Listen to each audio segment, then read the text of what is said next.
What's good, party people? This is Voodoo in the Woods. I'm According to Woods, and he is former U of MMA champion Pius Ina La Lobo, better known as Voodoo Maximus. And holy shit, man, we have a hell of a lot of combat sports action happening this weekend. We've got Risen, we've got LFA, we've got SummerSlam on Saturday, the whole gaggle of things that leading up to Ric Flair's last match, right? SummerSlam on Saturday and Ric Flair's last match on Sunday. Good God, if you want things in a ring or a cage or, punching and kicking and slamming, again, this weekend is your hookup, essentially, right? Yes. Big Papa Pump is your hookup. Holler if you hear me. That's how the saying goes. This weekend is full of all sorts of festivities, man. I cannot wait. I mean, I'm out here in Sacramento at the Junior Olympics, getting things done, and it's just a great weekend for great folks to do great things.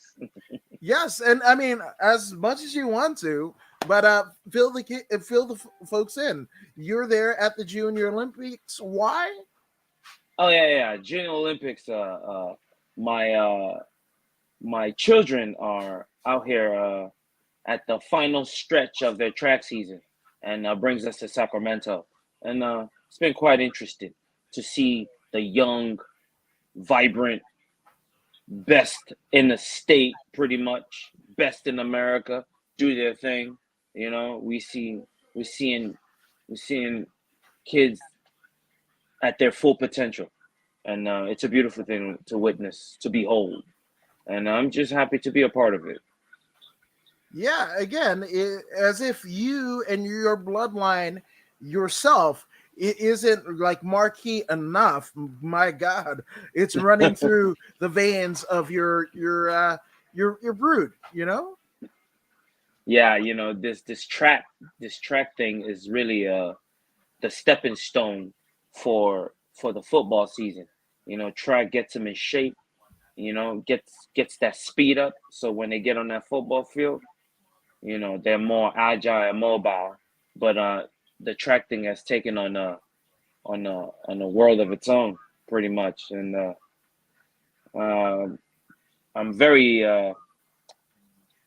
I'm happy to see the transition and pretty much the path that it's taken them. They're learning a whole lot about themselves, and it's wonderful to witness. It's amazing because your kids' athletic acumen, just preparing them for football, and even their talent, their aptitude, their physical aptitude and attributes is essentially an infomercial, right, for their athletic endeavors. Oh, football! Wait, there's more. There's more by way of track. So great to hear it. Keeping good skill upon you and your boys this weekend. This is tremendous, And again, one of the many things that are happening is UFC 277, headlined by Juliana, the world bantamweight champion, women's champion, the Venezuelan vixen Juliana Pena, going against the Lioness, former UFC bantamweight champion and current women's featherweight champion, the Lioness Amanda Nunes, right? And co-headlined by Kai Kara France, taking on Brandon the Assassin Baby Moreno in a interim title fight. But we'll get to that. There's a lot of stuff there. So I almost feel like I'm going to go on a bit of a tangent, but we'll save that for last. But I guess the first fight, and I got the Tapologies here, right? That's not the right screen. Yeah, there we go. But we have none other than Orion Kose. That's what I'm going with. Kose, Cosce. Kose, or Orion Kose, 7-1 against the 3-1 Blood Diamond. Galaxy Orion Kose is fighting out of Arcata, California, training under Team Alpha May. Team Alpha Male. Why did I say May? I don't know. I was thinking about my birthday, which is in May. But in any event, this gent is on a 7 straight win kind of win streak until he made his UFC debut against Phil the Fresh Prince Rowe, and he gets KO'd in the second round. So he wants to better his kind of chances here, but he's facing a tough Blood Diamond.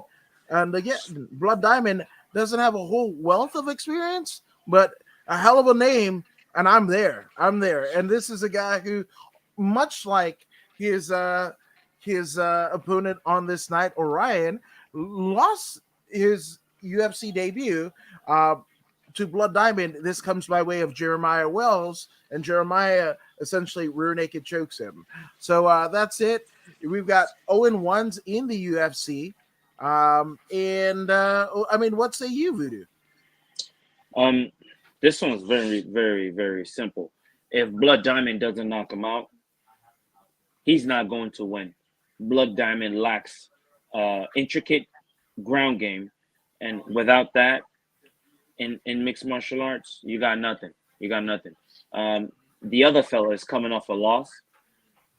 He's going to do everything necessary to make sure he wins, and that's initiate that wrestling ability of that he's learned from the Uriah Faber camp. What is their name again? Team Alpha Male? Yeah, Team Alpha Male. Team Alpha Male. They're known to be very good wrestlers. I see no reason for him to stand and bang. It would make no sense whatsoever for him to stand and bang against Blood Diamond, trying to excite the crowd. No, this is not the focus for him. The focus is win. He needs to erase that loss and get on that win streak.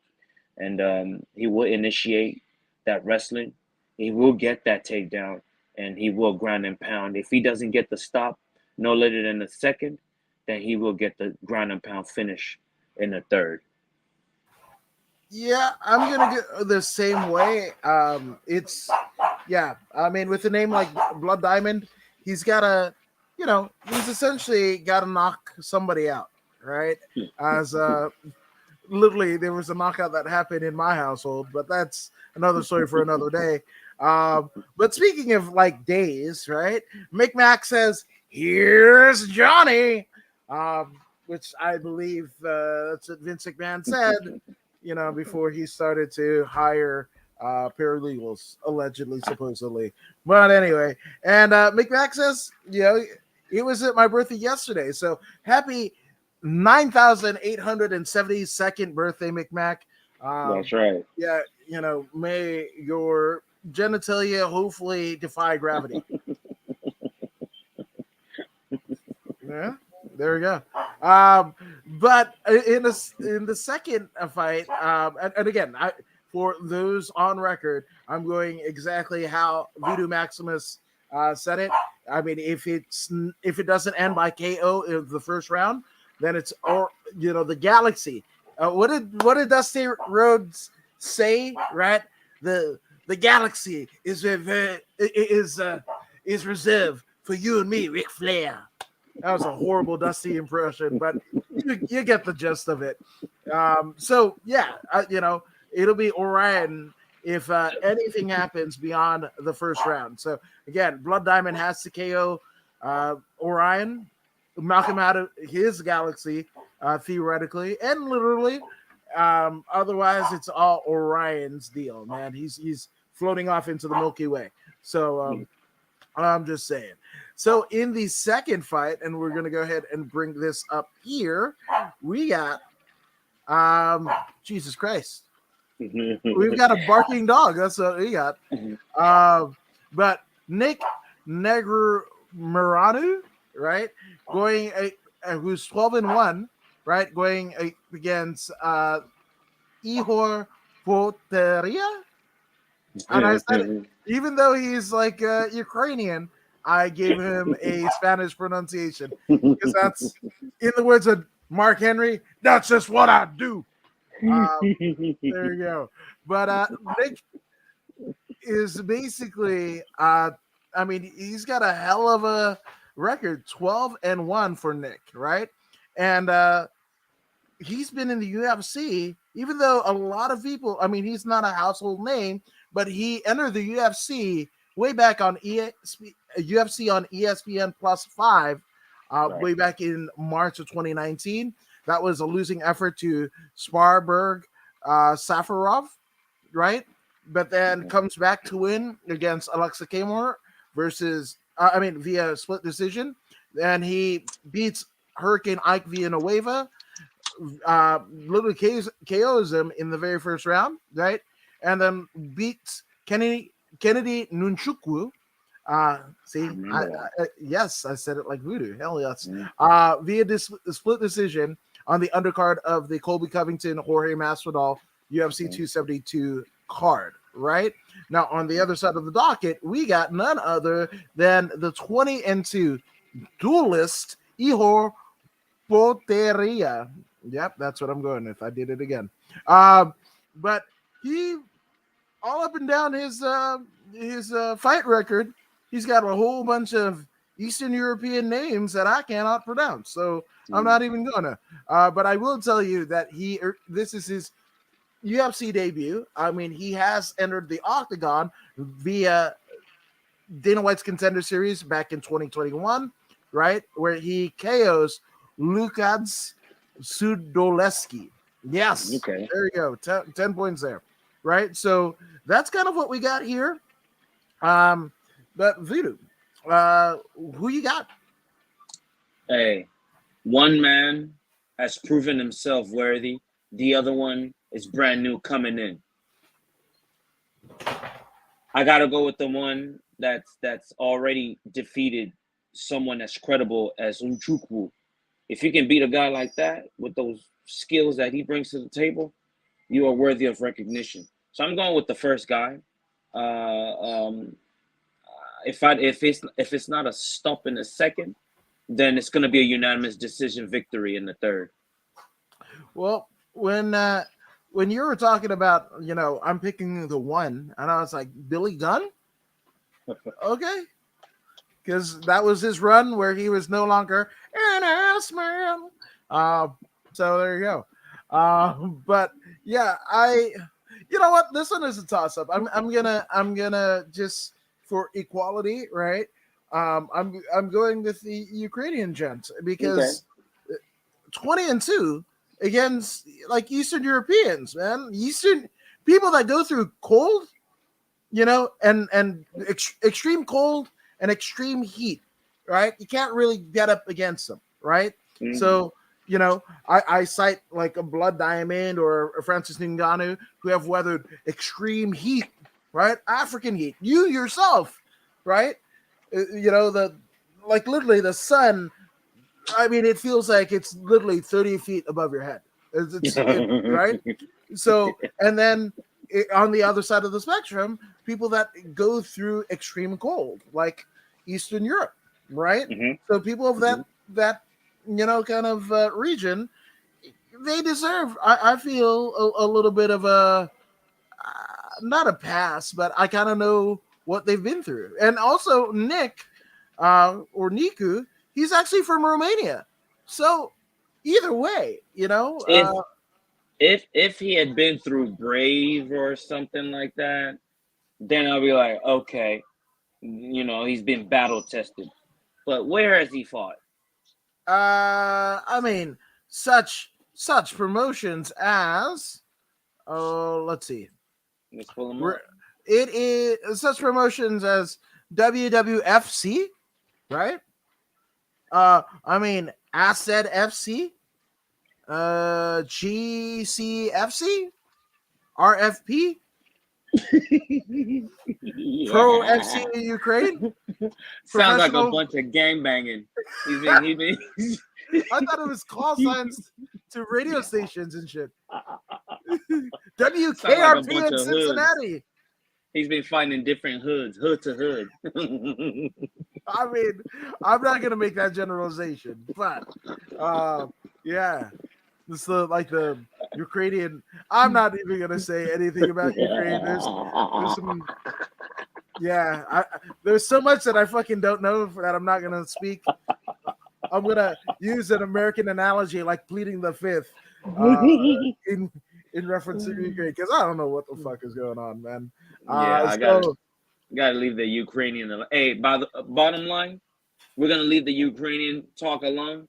Bottom line, he ain't shown me nothing yet. Until he does, I'm going with the other fella, the one.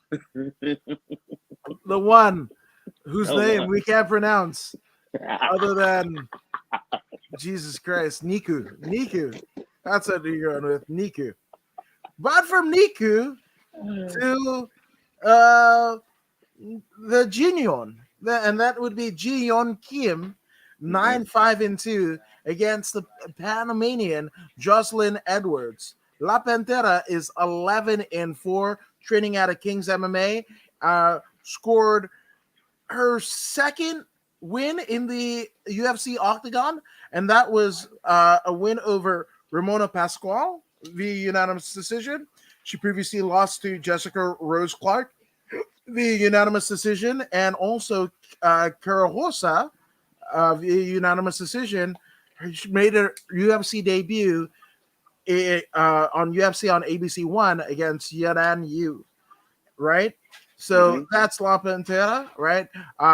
She's also faced Sarah Alpar in LFA to a losing effort. King of the Cage, she fights Brenda Gonzalez.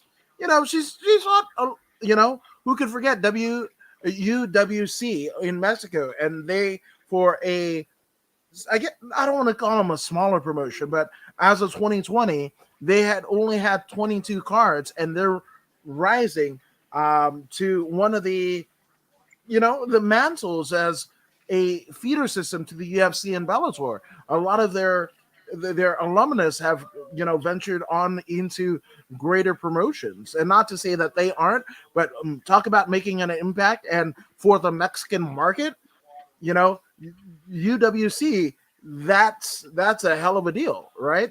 So with that all being said, that is Jocelyn Edwards. Now we're going to look over at 9-5-2 Jin Yo Kim, Fire Fist, right? Unfortunately, she hasn't won since her UFC 243 undercard bout where she KOs Nadia Kassim, right?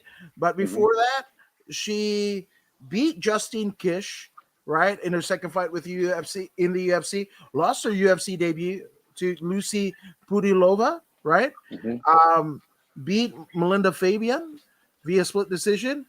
On the Ultimate Fighter finale 28, she loses to the sister of Valentina Shevchenko, Antonina Shevchenko, via unanimous decision. And then she's actually 0-3 in her last fight. Those being Alexa Grasso, right? The lost via unanimous decision. Meatball Molly McCann, who, her and Patty Pimblett are the talk of the town, especially after UFC London last weekend, right? But she loses to Meatball Molly via unanimous decision, and also Priscilla Cachoeira via unanimous decision back in February of this year. So, Jesus Christ, to put it pretty simply, Jin Yeon Kim, she needs to get back into the win column. Otherwise, her UFC dalliances are gone, right? So, what's new? One thing about Jin Yu is she's not being stopped, even though she's lost the last three. Those are credible opponents. Those are massive strikers.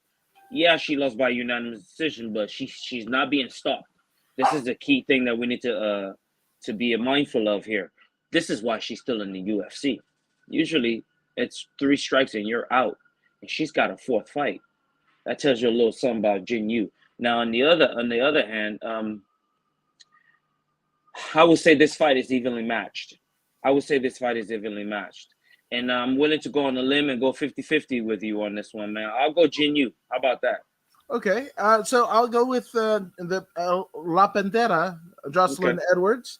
I don't think this is a match that's going to set the world on fire, right? And especially as it should be, right, in the sense that this is a UFC 277 card that is headlined by a female bantamweight championship fight, right? The ladies are taking top billing, for this particular UFC, right? So if you're going to make a claim, right, you're going to stake your claim, you as the other female fight on the card.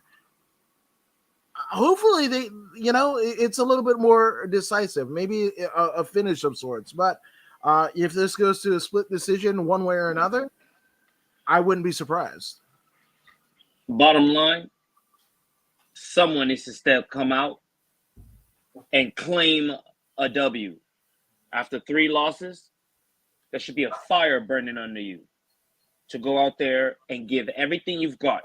Just a few days ago, we saw Dana White come on the Pretender show, Contender show, whatever, and he let it be known that if you're coming to the UFC, you need to show me something. You need to show me something. And this lady, I'm sure she saw it, she heard it. She's on a 3-5 losing streak. She's gonna be going out there in an attempt to show something. And like you said, she is one of 2 pairs of female fights on this particular card. So expect an extraordinary effort coming out of my pick. What's her name again? Jinyu what? Kim. Jinyu Kim. There you go. There you go. Now, as we kind of venture off into a place where apparently my dog doesn't like at all, right? Just sounding off what have you. But we have none other than Michael Morales, who's a perfect 13-0, taking on 8-2 Adam Fuggett. I shit you not. Fugitt. What does that say to you? Fuggett. Yeah. I don't even want to fucking get into it. I'm picking Adam Fuggett because I just want to see Bruce Buffer say, and the winner is, in whatever the fuck corner he comes from, Adam Fuggett. Take my money now. Fuck it. That's what I say. Yeah, it's Adam Fuggett. Hell yes. 100%. I'm with that shit. Well, I mean, I guess we can go into it, right? In terms of I think they say the U makes 2 sounds, right? And U. Is it Fugit? No. Bullshit. Not me. What is it? Roman Reigns is sitting over here. Acknowledge me. I do not acknowledge that other fucking U sound. His name is Adam Fuggett. As an Adam myself, Fuggett. Adam Fuggett. I really want an Adam Fuggett t-shirt. You're like, he doesn't have a middle name. I mean, he doesn't have a fight nickname. Because why don't you? Fuggett.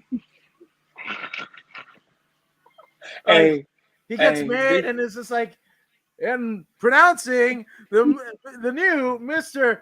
and Mrs. Fuggett. And again, I hope fucking just like Michael Bisping got it. I hope Bruce Buffer goes to the Fuggett wedding and pronounces their fucking or introduces them as man and wife in holy matrimonio.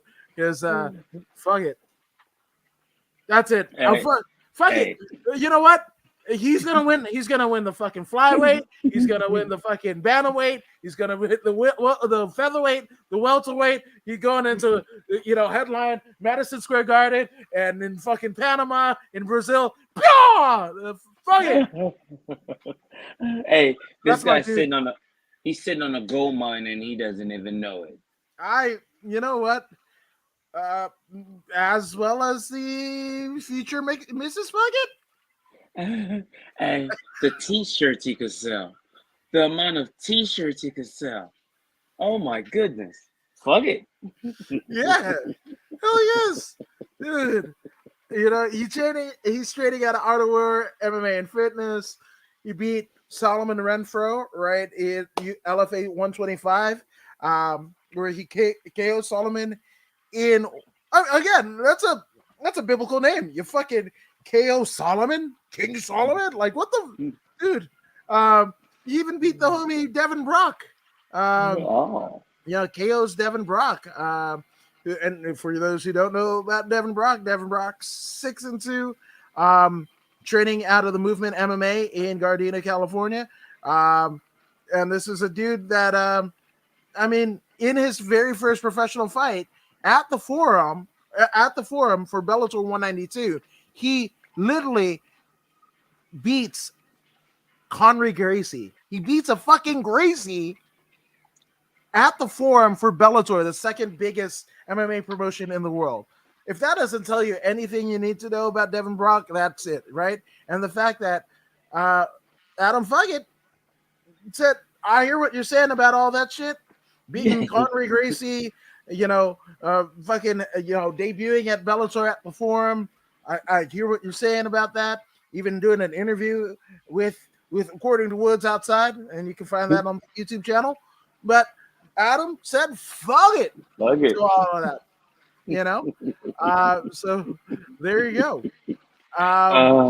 Now, in terms of, to be fair, we're going to look at an undefeated Michael Morales, right? So we're looking at Michael Morales, right? And let's get that underway, right? So Michael Morales, I'm still on Adam Fuggett, so excuse me. Undefeated, right? He fought at Pasaje Combat 1, right? Barbarian 4 and 5. He beat Daniel Bastidas at Emma 16, which is you name your fight promotion Emma. Hell yes. Okay. At Ricardo Centeno, Centino, right? He KOs at Emma 17, just beating up people all in the Emmas, right? He also was at UWC Mexico 26, right, where he KOs Miguel Arizmendi, right? Okay, then comes on to the Dayton White Contender Series, unanimous decision against Nikolay Venterenikov. Yeah. Okay. Yes. Okay. And then beats Trevin Giles, literally KOs Trevin Giles in his UFC main roster debut on the undercard of UFC 270, Ngannou Ngan, right? And facing Adam Fuggett. But we already know we're on Team Fuggett. Or am I being presumptuous? Yeah. Do you want to go against Fuggett? I would love to pick Mr. Fuggett, but the other guy, he's beating Giles, and I know Giles. Yeah. I know how good Giles is. For him to beat Giles, he beat Zangief in the fucking Street Fighter too. Yeah. Giles. That's a very credible win right there. That's a very credible win. He beat Guile, he beat Zangief. And by knockout. Mm-hmm. Got Zangief, Dalzim, Blanca. I'll split you 50. I'll split you 50-50. All right. Are we going to in and out after? Let's go. I got Morales. All right. 10 points. I got Fuggett. I said Fuggett. But as we move up in the card, right, we have none other than Drakkar Klose, right? Which is a hell of a name for, I don't know how you get to Drakkar Klose looking the way he does and being from Arizona. But I guess, right? He was born in South Haven, Michigan. Maybe that's where the Drakkar comes from. I don't know. But yeah, that's the Drakkar Klose, right? He comes from a gym that, the Henry Cejudos of the world. What's his name? Eric Alsaban. That's the head coach there. Drakkar, though, is an incredible fighter. 12-2-1, right? Defeating Brandon Jenkins in the second round for a KO victory, losing to Beneil Dariush, but fucking Beneil Dariush, you can't be mad at that, right? No. And prior to the Dariush loss, he beat Christos the Spartan Giagos, another U of MMA veteran, right? Much like yourself, Voodoo, right? Then he goes and wins against OG Bobby Green, right? Groovy Lando Venata loses to David Tamer, but beats Mark DeCasse and Devin Powell. Jesus Christ. He's got a hell of a... Even went to a draw at Tachi Palace 26 with Joshua Aviles. Yeah, I mean, Dragar Klaus, man. Respect. I know I was talking weird shit about your name, but holy hell, Jesus Christ. The resume speaks for itself, huh? Oh, yes, it does, you know. But speaking of resumes, man, Rafa Garcia, 14-2. Shit. Gifted Rafa, right? Combate Global veteran. You know, has faced and beaten the likes of Esteban Payan, you know, former Jesus Christ, what is it? What before they were up next and lights out? Why am I blanking? CXF. Yes, former CXF champion Esteban Payan. That's who Rafa Garcia beat at Combate 39, Unbreakable. And then a Combate 44 in Mexicali beats our friend, the good brother, Ghost Pepper Eric Gonzalez, who's now in the UFC, right? Combate 20, Combate Estrellas 1, he beats Chase Gibson via majority decision, beats my two guys, one phone compatriot, Marcos El Matador Bonilla, via armbar. Actually, I was there for that one. That was Combate 17 in Redlands, El Grito en La Jaula, or get in the fucking cage. Either way, that's it. My goodness. I mean, you know what?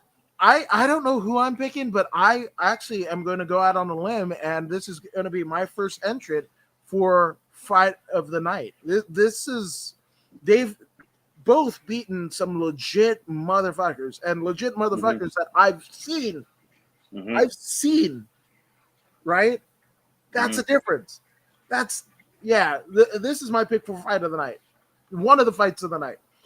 I mean, this is what the fights on the pay-per-view portion, because usually they go by way of the pay-per-view portion, right? You know, who gets doled out the $50,000 bonuses. But in any event, I will go out on a limb. This is the benchmark that all of the other fights on this card have to bet up against. This is the measuring stick. This is the rubric. But what say you, Voodoo?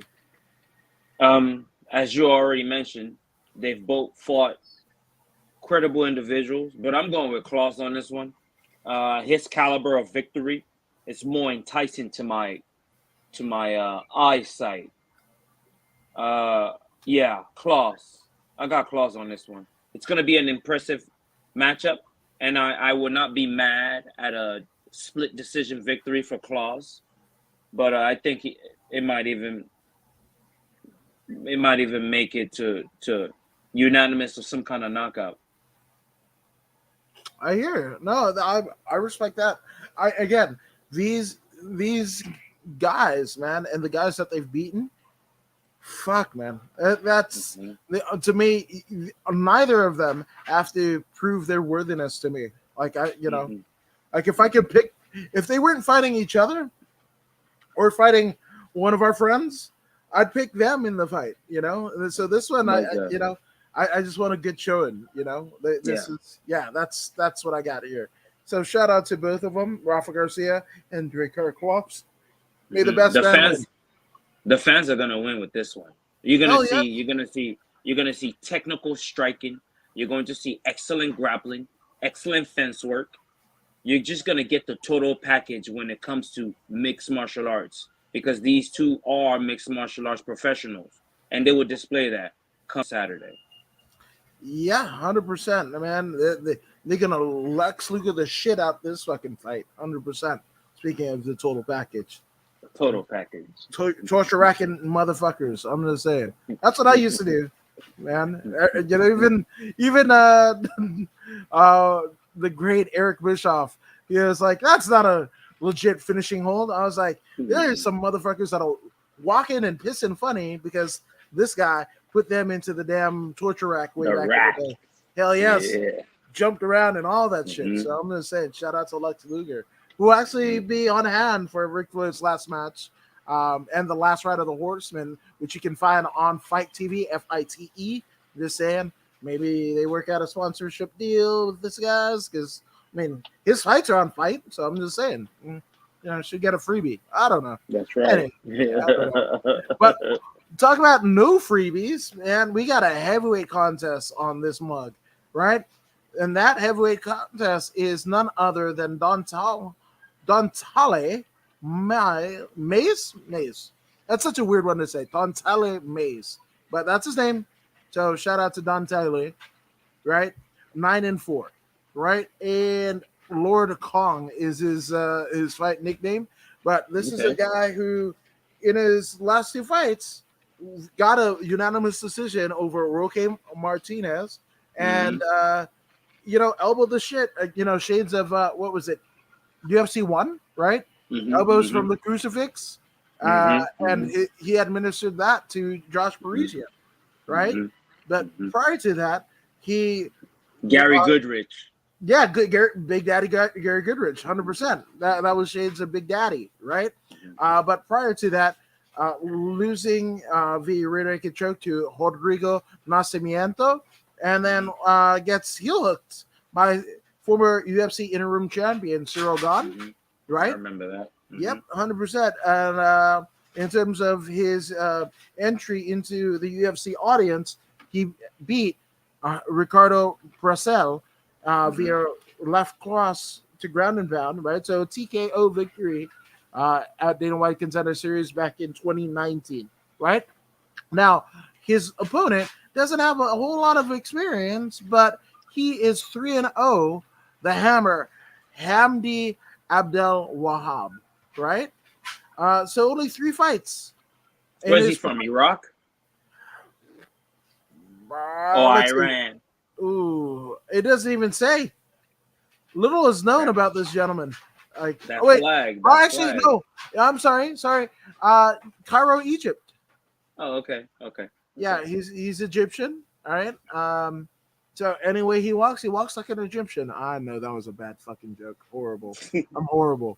Shout out to the Bengals. All right.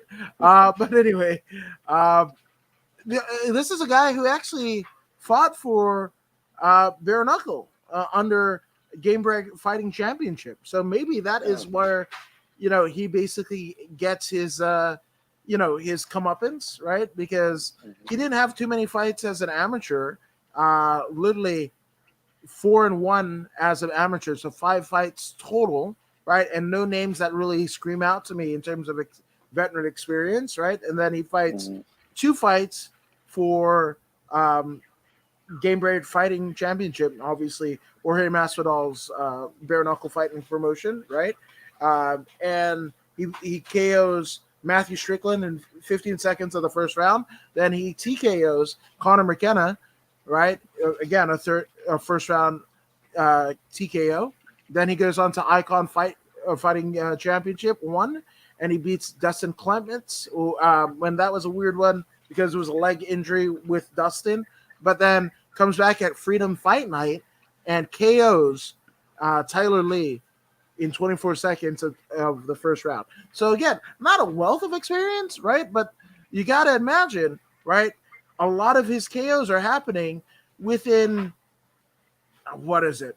Like literally 24 seconds, 30 seconds in, half of his fights, and whether it be, MMA or bare knuckle, this is a guy who, his last, 4 of his fights are not even 2 minutes long, right? And him coming out of the firefight. So that's, if anybody is asking how the Hammer Hamdi gets into the UFC, I think that's it. The ferocity, and a lot of those fights are actually streamed on UFC Fight Pass, right? So the powers that be at the not Dana White Center.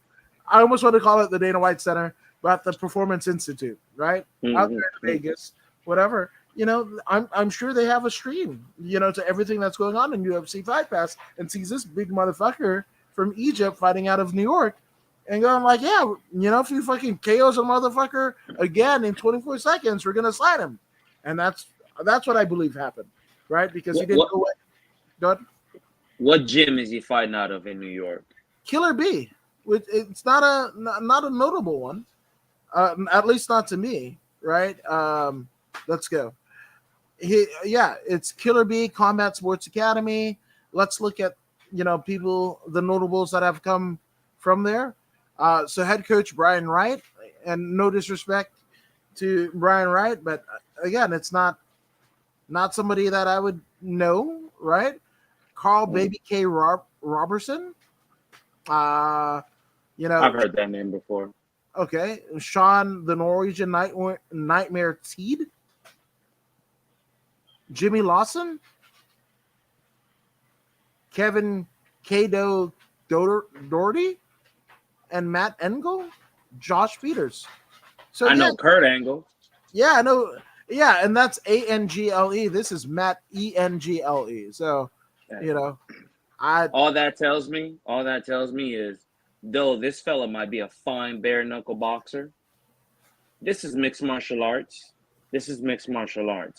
And it will make more sense for me to go with the individual that's already been in mixed martial arts and has already faced quality opponents in the UFC. I'm not saying that this Egyptian fella will not fare well in the octagon, but I am saying this Egyptian fella will not fare well in the octagon. The numbers are against him, and I mean, I don't even have to know what his skill level is. Just the experience factor alone, he's at a deficit. So therefore, I'm going with the UFC veteran to win this one by grind and pound. He's going to take him down. He's going to pound him. Oh, yeah. So I guess that is a win. I guess a bet in the win column for Don Tiley Mays. Yeah, that's what we're going. Yeah. So Yep. There you go. I guess I'm going there too. Why not? It only makes sense. Yeah, but then if Hamdi pulls off a 30-second KO of Don Taylor Mays, fuck, I'm never picking against that motherfucker again. Hey, then Mays deserves to not get knocked out. If he lets some newbie come from wherever he comes from, bare knuckle, what's that dude's name again? Masvidal, bare knuckle Masvidal. If he comes from bare knuckle Masvidal, he gets a knockout in the UFC, then the dude deserves to be knocked out and shipped out. I mean, I guess By the way, I just one more thing. Sorry to cut you off. Every time I hear Masvidal, all I see in my mind is a fraud. A fraud. Yes, he can fight. I'm not taking that away because that's a given. But he's a fraud. Masvidal is a fraud. He is not what he claims to be. He ain't no Tony Montana. He's a phony Montana. That's what I see. A phony Montana, a wannabe gangster. Can he fight? Yes, he can. But he ain't no street dude. Not the way he's portraying on camera. He ain't that. I've seen that. I've seen it in real life. And that ain't it. You're not wrong. Colby Covington was right about it. But also, you could attribute Colby Covington to actually ending the gym relationship with a particular fighter on this card. But again, we'll get to that. But yeah, so that's Dante Mays and Hamdi, which serve as the only, actually, the second, the first out of two heavyweight fights on this particular card. So, shout out to both gentlemen for having that distinction, right? But we're going to go back. And what do we have right after the heavyweights? Well, we got literally the 155ers. We got Drew Dober, 24-11, going up against none other than Rafael Alves, right? Alves, the turn is 20-10. That's a hell of a record. He's a former Titan FC 155 champion, right? This is a guy who has beaten Mark Dicase via guillotine choke, and that's actually the last UFC fight that he had. Right, was a win over Dicase, right, where he chokes out Dicase. But prior to that, losing effort to Damir Ismagulov, right, via unanimous decision, and Alejandro Flores, he beats via guillotine choke way back in Dana White's Contender Series in 2020, right? Now, on the other side, we have Drew Dober, right? And Drew is missing out because his fighter nickname isn't Doberman, right? Drew Doberman or what have you. And, it worked out well in my head, but it didn't really, as I said, it didn't really land. But speaking of things that land, man, Drew Dober sure as hell landed a knee to the ground, right, of Terrence McKinney, right? That was his last UFC fight as well as his last UFC win, right? But prior to that, he was on a 2-fight losing streak against Brad Riddell. You can't be mad with that. And then a arm triangle loss to Islam Makhachev, right? Showing that Makhachev could indeed grapple, not just strike, right? Yeah. So and prior to that, KO over Alexander the Great Hernandez. KO again, Nasrat Haqparas.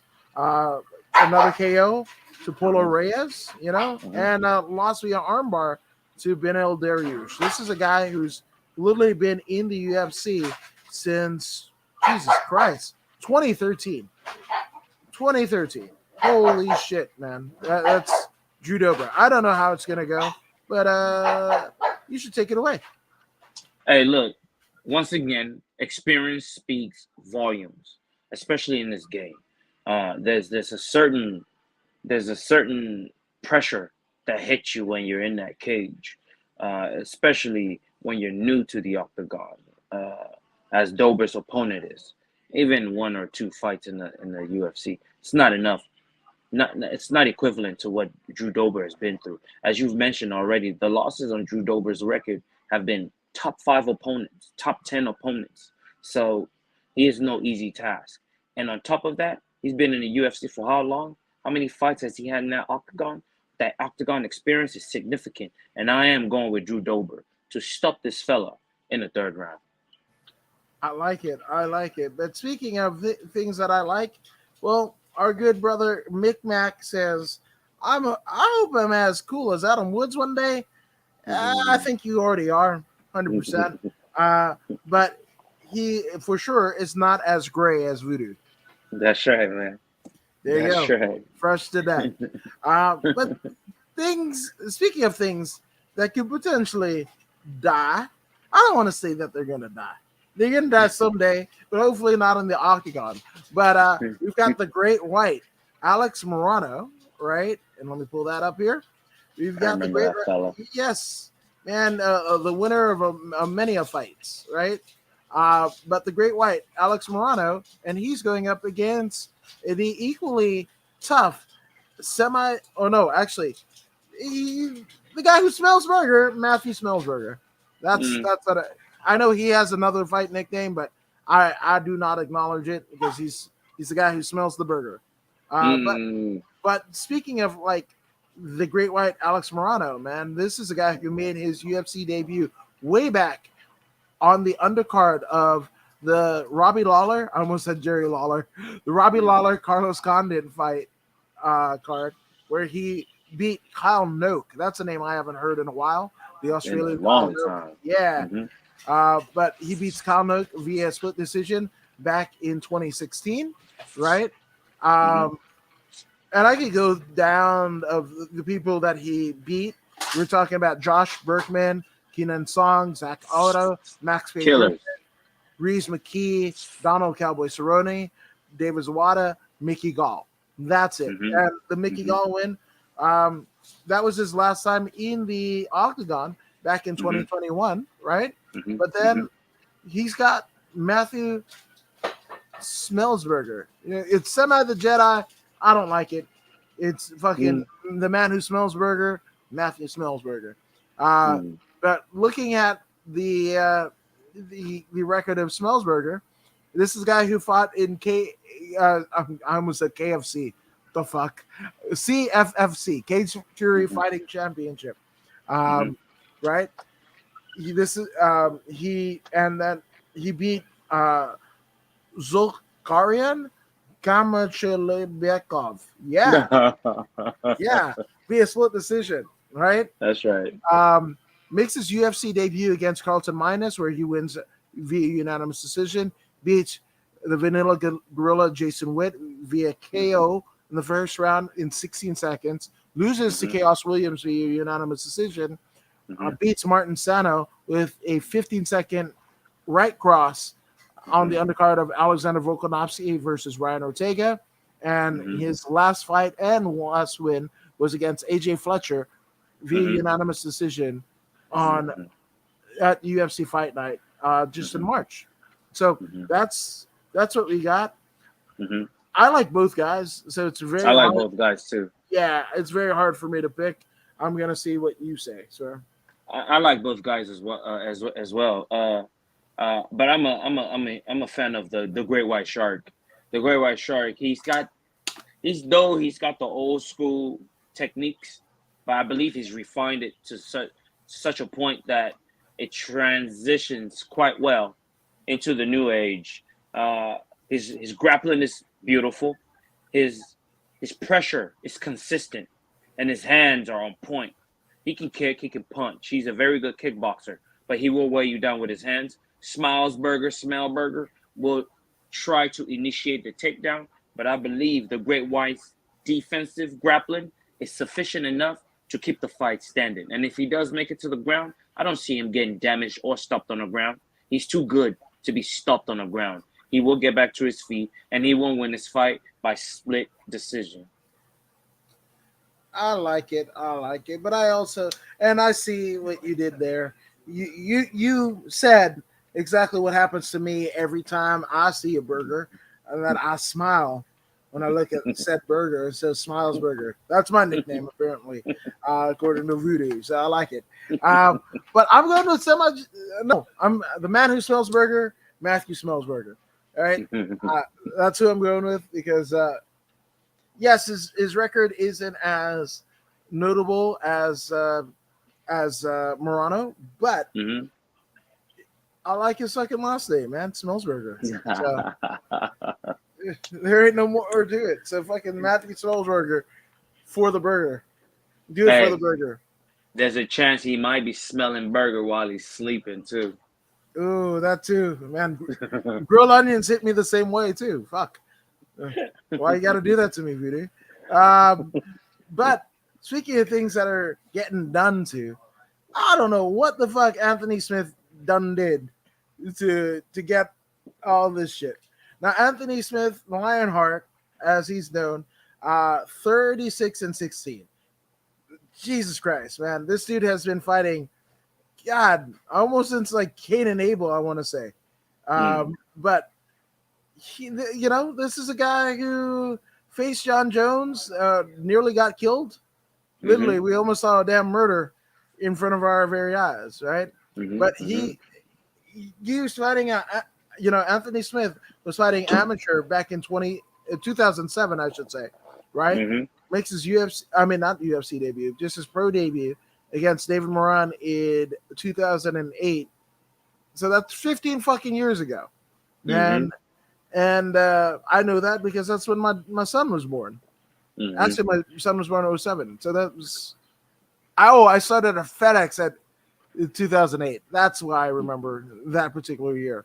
I was the longest job that I had on record. I was working at FedEx. So I started that in 2008. So, but that also, starts his MMA professional career in 2008.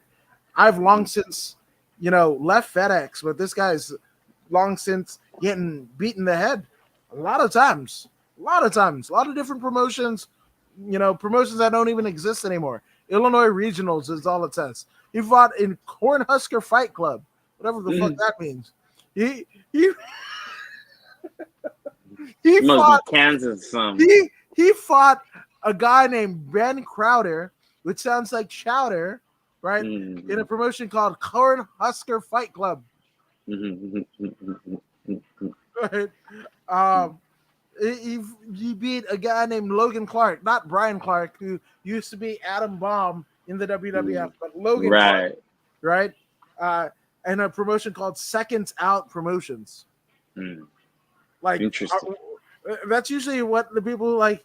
Hey, the commission calls you to be on weight and shit like that, and like, where are you? Why the fuck are you not on the scale? And like, hey, I'm seconds out. And they made a fucking promotion out of it. I don't know, right? Some of the weirdest named fucking fights, right? And then Strikeforce Challenger Series, that's where he becomes, I guess, exposed to a larger audience, right? Because he fights on Strikeforce Challenger Series, and you got to think, hey, who else fought on Strikeforce Challenger Series? None other than Ronda Rousey and Daniel Cormier. So I'm gonna say, right? So he's there, kind of like the dark match of the old Strikeforce shows. Shout out to that, right? And I mean, makes his UFC debut in 2013, right? Well, it was on UFC on Fuel TV 10. That just shows you, Jesus Christ, that's many moons ago, right? And obviously, he fought a losing effort to John Jones, where John Jones damn near killed him, right? But since then, he has beaten Alexander Gustafsson via rear naked choke, right? Grappled Gregor Gracie and Josias Cavalcante, right, in Quintet. And that's the same place that, I mean, who got fucking injured there? Somebody else got fucking injured there at Quintet in Sakuraba's grappling tournament and what have you. But he was that with the palm trees? He's got the palm trees right here at 145. Cub Swanson, Cub Swanson, I think that was that one. Blew his knee out or something like that. Yeah, it was really fucking bad, you know. Yeah, so there you go. And then he fought. He goes to a draw in both editions of Quintet. Actually, it happened in the same tournament back in the 12th of December in 2019, right? Then loses to now former UFC light heavyweight champion Glover Teixeira, right? Loses to Alexander Rankic, and people kind of swear him off, right?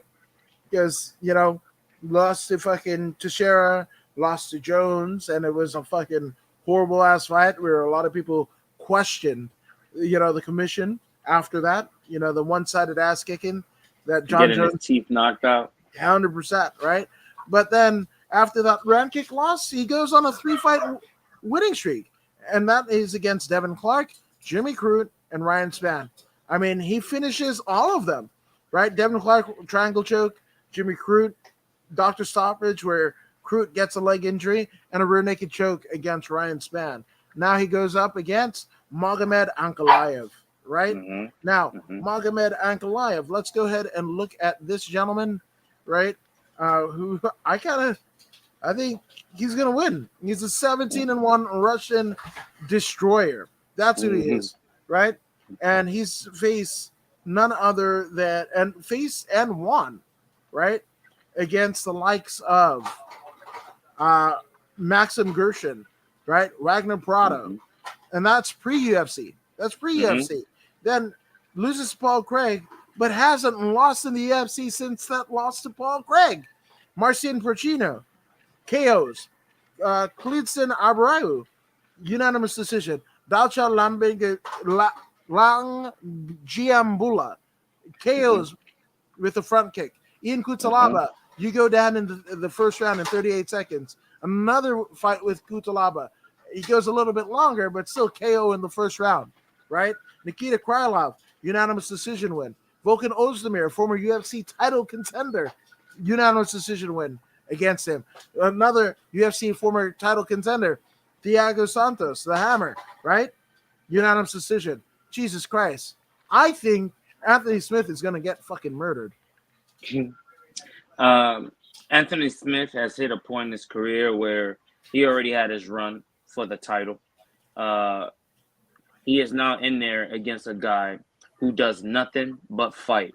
He has no side job like commentating or anything like that. There is no other source of income. There is only fighting. Anthony Smith has two sources of income, if not three or four. The desire is not the same. The desire is not the same. The stress level is not the same. The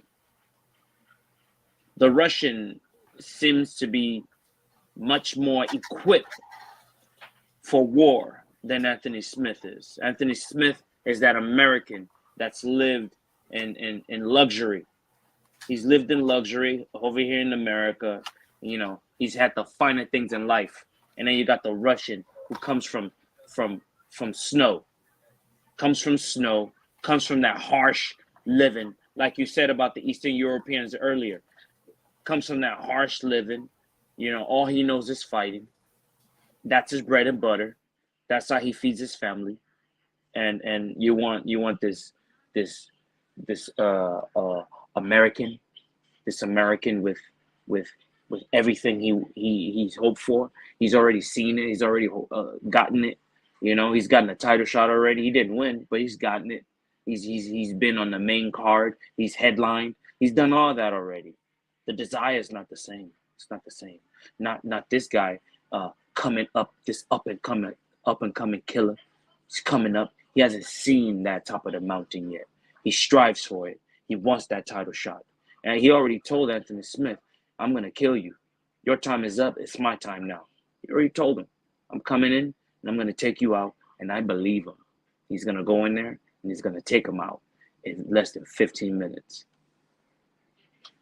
Yeah, I think Anthony Smith, yes, he is the Lionheart, but I swear to God, I think somebody needs to fucking write that some bitch a fucking doctor's note, like he needs to fucking miss weight, something, fucking fall out on the way to them, hot. I don't know what the fuck, dude. I'd run the fuck away from this shit, man. And you were talking about all the things that Anthony Smith has, right? One thing that he fucking also has is a shit ton of kids, right? Anthony Smith has got like 80 of them. I swear to God, he's like a Mormon or some shit. Do you know what Dana? I mean, not Dana White. Do you know what Arn Anderson, the Enforcer, one of my greatest of all time wrestlers, right? Do you know what he said when he saw Tony Schiavone roll up in a Winnebago with a bunch of kids? That was his. He said, Schiavone, you got enough cum to fucking shampoo a buffalo. And I'm gonna say that to Anthony Smith. So I'm just saying, and maybe the shampoo's up. If he ain't getting Vitor levels of TRT and shit like that, the testosterone might be down after fucking, I was gonna say after shampooing the buffalo, but that would imply his wife is a buffalo. That's not nice. So I'm just gonna stop. And another thing, one more thing. Anthony Smith had a press conference earlier this week, and he speaks of his opponent as the second coming of Jesus Christ.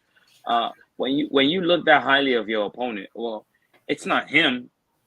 He is saying that this is what people are saying. This is how people see his opponent, but he doesn't see that. The fact that you're reflecting on that tells me that it's an issue in your mind, in your unconscious mind. Anthony Smith is in a whole world of trouble, and he will get punished come Saturday. Because shampoo, he's got a lot of kids. Come Saturday. Saturday. I got you. Oh man, no, that's all. Like he thinks that his opponent is the second coming of Jesus, right? Don't they say right before you die you see visions? You see your life flash before your eyes. So if he sees his opponent as Jesus, fuck, commission, step in. Come on, Texas. You've been on the hook for fucking letting shit die lately. You can't have Anthony Smith's fucking soul and body on your hands too. The man screaming for help, but people can't hear him. That's cold talk. That's cold talk for help me, please, help me, please, get me out of here, help me, somebody do something before I hurt myself. But no one hears him. He will get smashed come Saturday. Again with that come Saturday. Anyway, yeah, dude, it's like Anthony Smith is saying, "Jesus, take the wheel, take it from my hands," as he's getting fucking KO'd. God, Jesus Christ! I'm sorry. All them damn fights, he ain't got one title. Nah, shit, dude. Not even a fucking court husker dude fighting Combat Club or whatever the fuck he fought in. Jesus, Lionheart. Sorry, bud. He needs to go over there and fucking fight Chris Jericho in Battle of the Lionhearts. You know, be like Junior Dos Santos and shit like that. Go over there and fucking, fight, get one last cash grab and not fucking hit your head. This ain't the way you gotta go. And McMack says Anthony Smith will win. I mean, there's always one, and thank you for being that one, McMack. Anthony Smith sure as hell appreciates it. Or you're the one that he's like, that one dude who was fucking, waving the American flag in Russia for, Apollo Creed gets killed by Ivan Drago. There's always one. So thank you for being that one, McMack. I'm just saying. Nobody likes a quitter, and apparently you don't either. So there you go. But I mean, speaking of like people that got no quit in them, man, this flyweight affair. We got former UFC title contender Alex Perez, right? Shout out to Alex Perez. I actually, funny enough, just went to JD Wings and Things, run by none other than Alex Perez's trading partner, one that beast Christian Aguilera. So if you're in Placentia, California, go ahead and check out some fucking wings and some chicken sandwiches at JD's Wings and Things. But again, the compatriot of Christian Aguilera is Alex Perez, who is 24-6, former UFC title contender, right? Training out of Team Oyama, the famed Team Oyama, right? Has wins over Jordan Espinosa, losing to Joey Benavidez, but it's Joey Benavidez, right? Mark De La Rosa or Hosa, either way. I'm not sure if Mark is Brazilian or Spanish speaking. So there you go. Yeah, I mean, fucking Alex Perez is a bad motherfucker, right? He's been fighting way back from like Tachi Palace 11. Actually, made his professional debut against Jesus Castro on Tachi Palace Fights 9, The Contenders, way back in 2011, May of 2011, right? So shout out to Alex Perez, man, and shout out to Alex Perez's the baby. He just had a kid within the last year and a half. So shout out to Alex Perez for that. But he is facing a fucking tough ass customer, right? Because we got Alexandre Pantoja, right? And Pantoja, 24-5, is the cannibal. Literally, they have identical records, right? But let's look at Pantoja's record here, right? He, along with the co-main eventers, were on the season of the Ultimate Fighter. That's Ultimate Fighter season 24, where they had all of the flyweight champions of other promotions, right, come in and battle for supremacy, and the winner essentially gets a shot at Demetrius Mighty Mouse Johnson, right? So he, prior to his Ultimate Fighter run, he faced none other than Damasio Page, the training partner of Chuck Liddell, right? Shout out to Damasio Page, right? He won the Shuto Brazil championship, flyweight championship. That's what was his entry. Or he might have even won the RFA championship. But in any event, he had a champion going into the Ultimate Fighter house for season 24, and there he beats now former UFC flyweight champion and current contender for the interim champion, Assassin Baby Moreno, as well as Kai Kara France, right? The two Mm-hmm. guys that are co-headlining this fucking fight card. He beats both of them. One he finishes, and one he gets via decision, right? Mm-hmm. And Mm-hmm. then losing to Hiromasa Okikubo. Yeah, there we go. Mm-hmm. But then beats Eric Shelton via split decision at UFC on Fox 23. Beats Mm-hmm. Neil Steary, UFC Fight Night 113. Mm-hmm. Loses to Dustin Ortiz, which ends up being his first UFC loss. Then beats Brandon Moreno again via unanimous decision, right? Beats Wilson Hayes, right? Most people forget how scary Wilson Hayes was. Yeah. He went up against fucking Mighty Mouse. Like, Mm-hmm. how the fuck is that dude? He looked like a mini Yoel Romero. How the fuck is he making 125? He fucking made Mm-hmm. it, you know? Mm-hmm. Yeah, and then losing to the current lineal UFC flyweight champion Davidson Figueiredo, but beat Matt Snell with a KO overhand right, which is crazy because they're flyweights. For him to get a first round KO, that's something else. But then losing to Oscar Askarov, beating Manal Kape via unanimous decision, beating Raw Dog, a favorite of ours, via rear naked choke. That was just last year, August 21st, 2021. Mm-hmm. And again, obviously, Pantoja is facing Alex Perez. So who do you got, Voodoo? Ah, I'm a huge supporter of wrestling, uh, shutting down that jujitsu. Perez is gonna bring that beautiful wrestling. Pantoja is gonna bring that beautiful jujitsu, and it will clash in the middle. One is more experienced than the other, but they are both experienced, complete fighters. Uh, this one's gonna be a tough match. It's gonna be grappling heavy. It's gonna be grappling heavy. Um, both fighters will be comfortable on the ground. If Perez does what he's supposed to, shut down those hips, he might be able to pull out a split decision victory. But if he makes one mistake, he will be caught in a submission and he will be defeated. The equalizer here would be the striking portion of the match before it goes down to the grappling. Which striker will suffice? This is the hard question. I think I'm gonna have to go 50-50 with you on this, man. Which one do you want? I will gladly take the I've, other. you know what? I've, during my days with the Gym Crashers, was lucky enough to have Alex Perez in studio Mm-hmm. for the Gym Crashers podcast. And my deal. Whether they come on Voodoo in the Woods, Court in the Woods, Gym Mm-hmm. Crashers, or I've interviewed them in the field, I Mm-hmm. can't go against anybody that I've interviewed, right? Mm-hmm. And it Mm-hmm. makes it tough when the people that I've interviewed or Mm-hmm. podcasted with, they fight each other, then I don't know what the fuck to do, and I won't feel like Mm-hmm. crying in a fetal Mm-hmm. position because both my friends are fighting and I don't know why.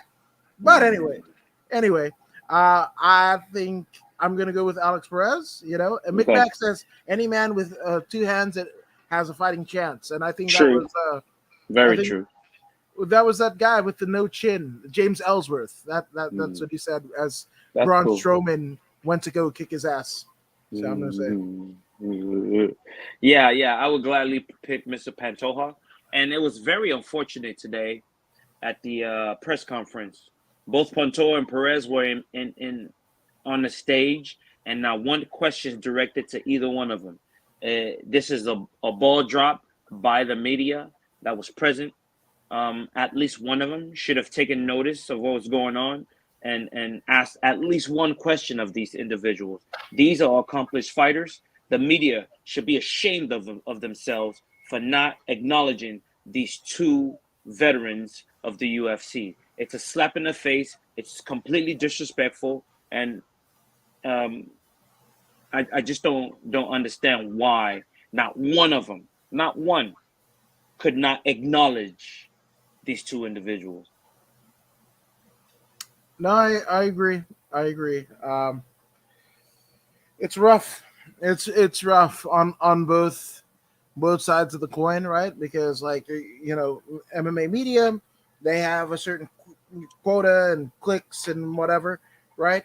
So they're only going up against what their editor, theoretically, their editor feels like is going to go and get the most clicks, right? And also, if there's hostility, like there is in the instance of, Juliana Pena and Amanda Nunes, right? There's that, the fucking history that Moreno and Kai Kara France have. There's that. You got the fucking antics of Derek Lewis, and I'm not trying to justify it, right? Mm-hmm. But those are the names. I'm sure Derek Lewis's opponent probably didn't get any fucking questions either. So Sergey Pavalovic. He got one. He got one. He got one. Yeah. Yeah. But here's the thing. Right before the press conference was over, Dana White said, "Are there any more questions?" So that the opportunity to ask those two a question was there. They dropped the ball. I hear you. They had to, submit the quota, but they're, how in the movies they always film the movie and then they cut out parts of it. Mm-hmm. At least ask a question, and if you choose to cut out that question later on, then do so. If your media medium does not want that foot, at least cut it out later. But ask the question, man.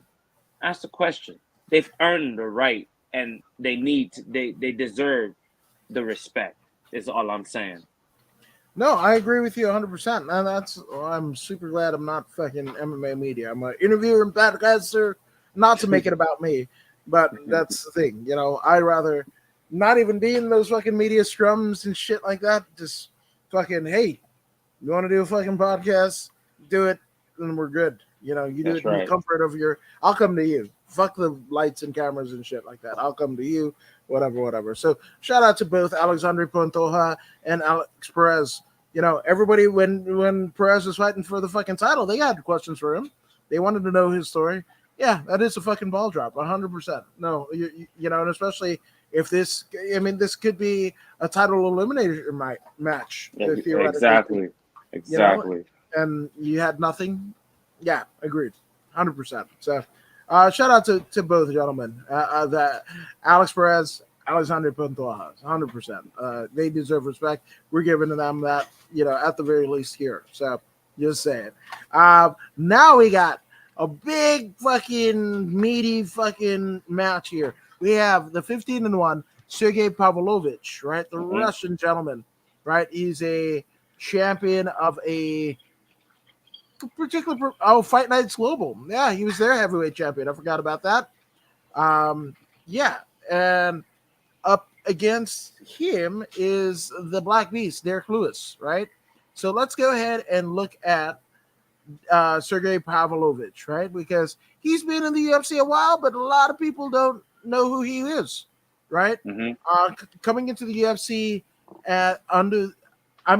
fuck, you can't have a worse looking assignment in the UFC, right? Hold on. Jesus Christ. Jesus.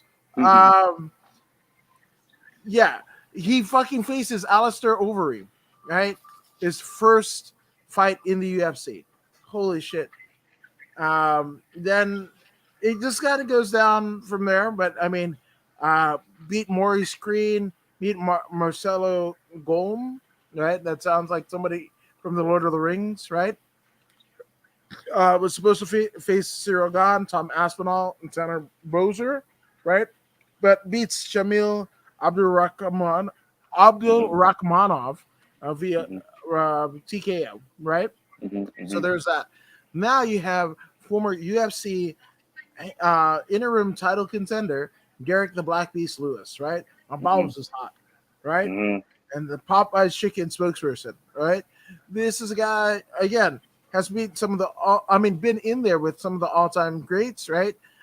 Making his UFC debut against, Jesus Christ, Jack May, the Outlaw May, right? We know Jack May, former Lights Out Extreme Fighting heavyweight champion. Uh, Yes. you know, that was way back on UFC on Fox 11.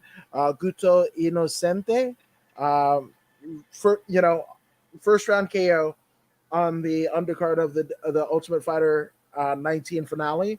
Been in there with, but lost to Matt Mitrione. All right, gets KO'd in the first round, 41 seconds. That's all it is. But TKO's EFC, right? The top promotion in Africa. EFC's former heavyweight champion Ruan Potts, who came in with a lot of fucking steam. Being the number one heavyweight in all of Africa, which is both a country and a continent, as you know, Voodoo, right? Then losing to Sean Jordan, head kick, right? But then Victor Pesta, TKO, third round. Damian Grabowski, first round, TKO. Gabriel Gonzaga, first round KO. Roy Nelson, split decision. Shamil Abdurrahmanov, fourth round TKO. Travis Brown, KO. That's the one where he fucking was like, hey, Ronda Rousey, get at me. I just beat the shit out of your dude, which is now her husband. So it's all weird. It's all weird. Not saying it's not weird, right? Gets KO'd by Mark Hunt, right? Who is Mark Hunt was essentially a fucking Black Beats Derek Lewis of a different era, right? In K1. So he got beat at the same game by the OG of that fucking game. Is Mark Hunt. Shout out to Mark Hunt, one of the all-time greats. TKO's Marcin Tybura, unanimous decision, Francis Ngannou, which in terms of entertainment value doesn't rank very high in terms of that fucking match, but it is what it is. Then beats none other than former Bellator world heavyweight champion Alexander Volkov, right? Getting a shot at Daniel Cormier, right? Where Cormier rear naked chokes him, just takes him to school in the second round, losing to former UFC heavyweight champion Junior Dos Santos, right? And then, beat Old Man Olnick via TKO, Yola Latifi, unanimous decision, Curtis Blades, KOs him to hell, right? Cerrone lost, but Christakis KOs, right? And Taitu Vasa, he got beat by his own game and gets elbowed in the second round, right? And that's the last time we saw a Shui, right? So I'm just saying, that's kind of what we have here, So that those are the two. And Mick saying that James Ellsworth beat AJ Styles twice. I should acknowledge Roman Reigns. That shit ain't happening. I'm okay. I'm a bit of a head case, but I'm never okay. I'm not okay, I promise. Like My Chemical Romance says. But who you got? Pavlovich, Black Beast, Derek Lewis. Who you got? This is a tough match for the Black Beast because it's going to be sluggy, lots of slugging with lots of clinching. Black Beast, though, is capable of wrestling. His gas tank does not allow him to prolong his wrestling. The Russian has good wrestling, decent wrestling. He can go for 15 minutes at a high pace. I believe he will push the pace. He's very confident. He's not afraid of Derek Lewis's power at all because he knows he has the equalizer, the gas tank. I would love to see Derek Lewis win, but if I'm a betting person, I will bet on the Russian. But I am picking Derek Lewis because I like his content. But if I was to bet, like I said, I would bet on the Russian.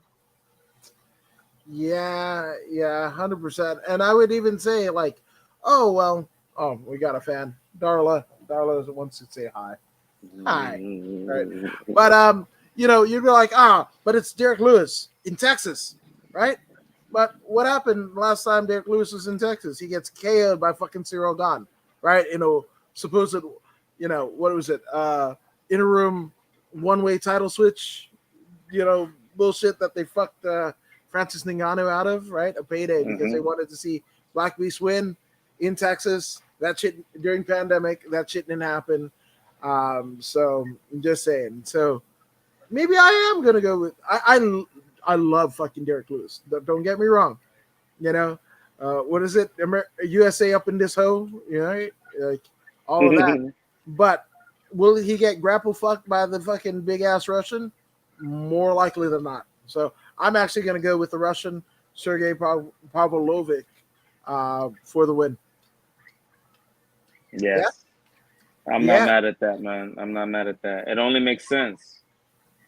It only makes sense. And if it don't make dollars, you got to make it make sense, right? But speaking of dollars and cents, we are at the co-main events of the evening for the UFC Interim Flyweight Championship. We have none other than Kai Kara France, right? 24-9. He's don't blink Kai Kara France, right? You know, on that flyweight championship, season 24 of the Ultimate Fighter, right? Hailing out of City Kickboxing in Auckland, New Zealand, right?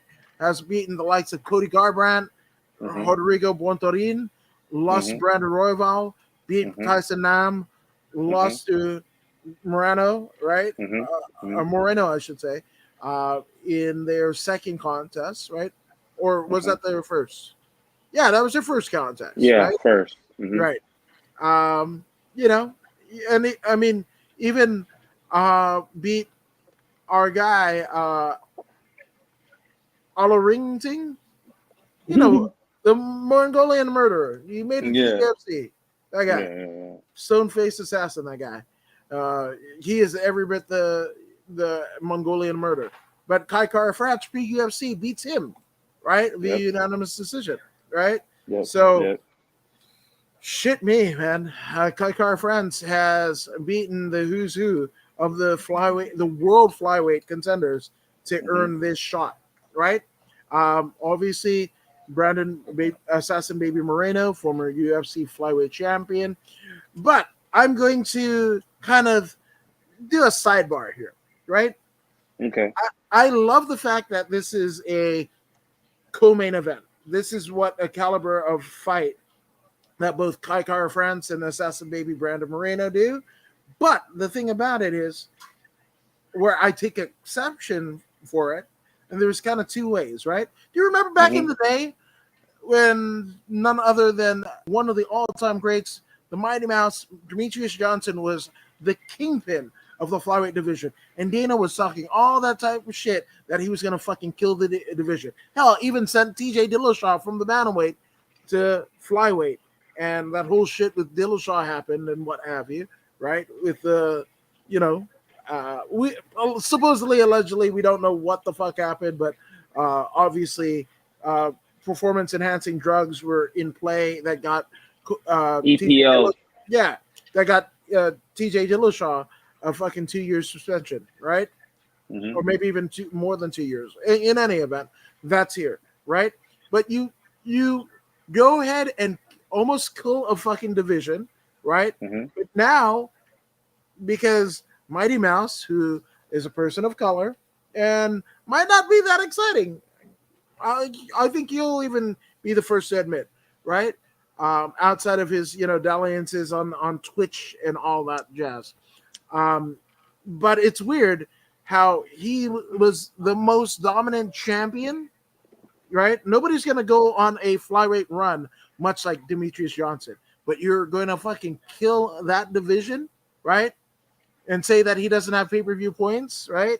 But I don't think that Moreno nor Kai Kara are all that more exciting than Mighty Mouse. But they're co-headlining card for interim title, right? And again, for somebody that in Dana White that says, we're not going to have a fucking division every 10 pounds, but every fucking pay-per-view, every other pay-per-view, we got an interim title fight. I smell bullshit.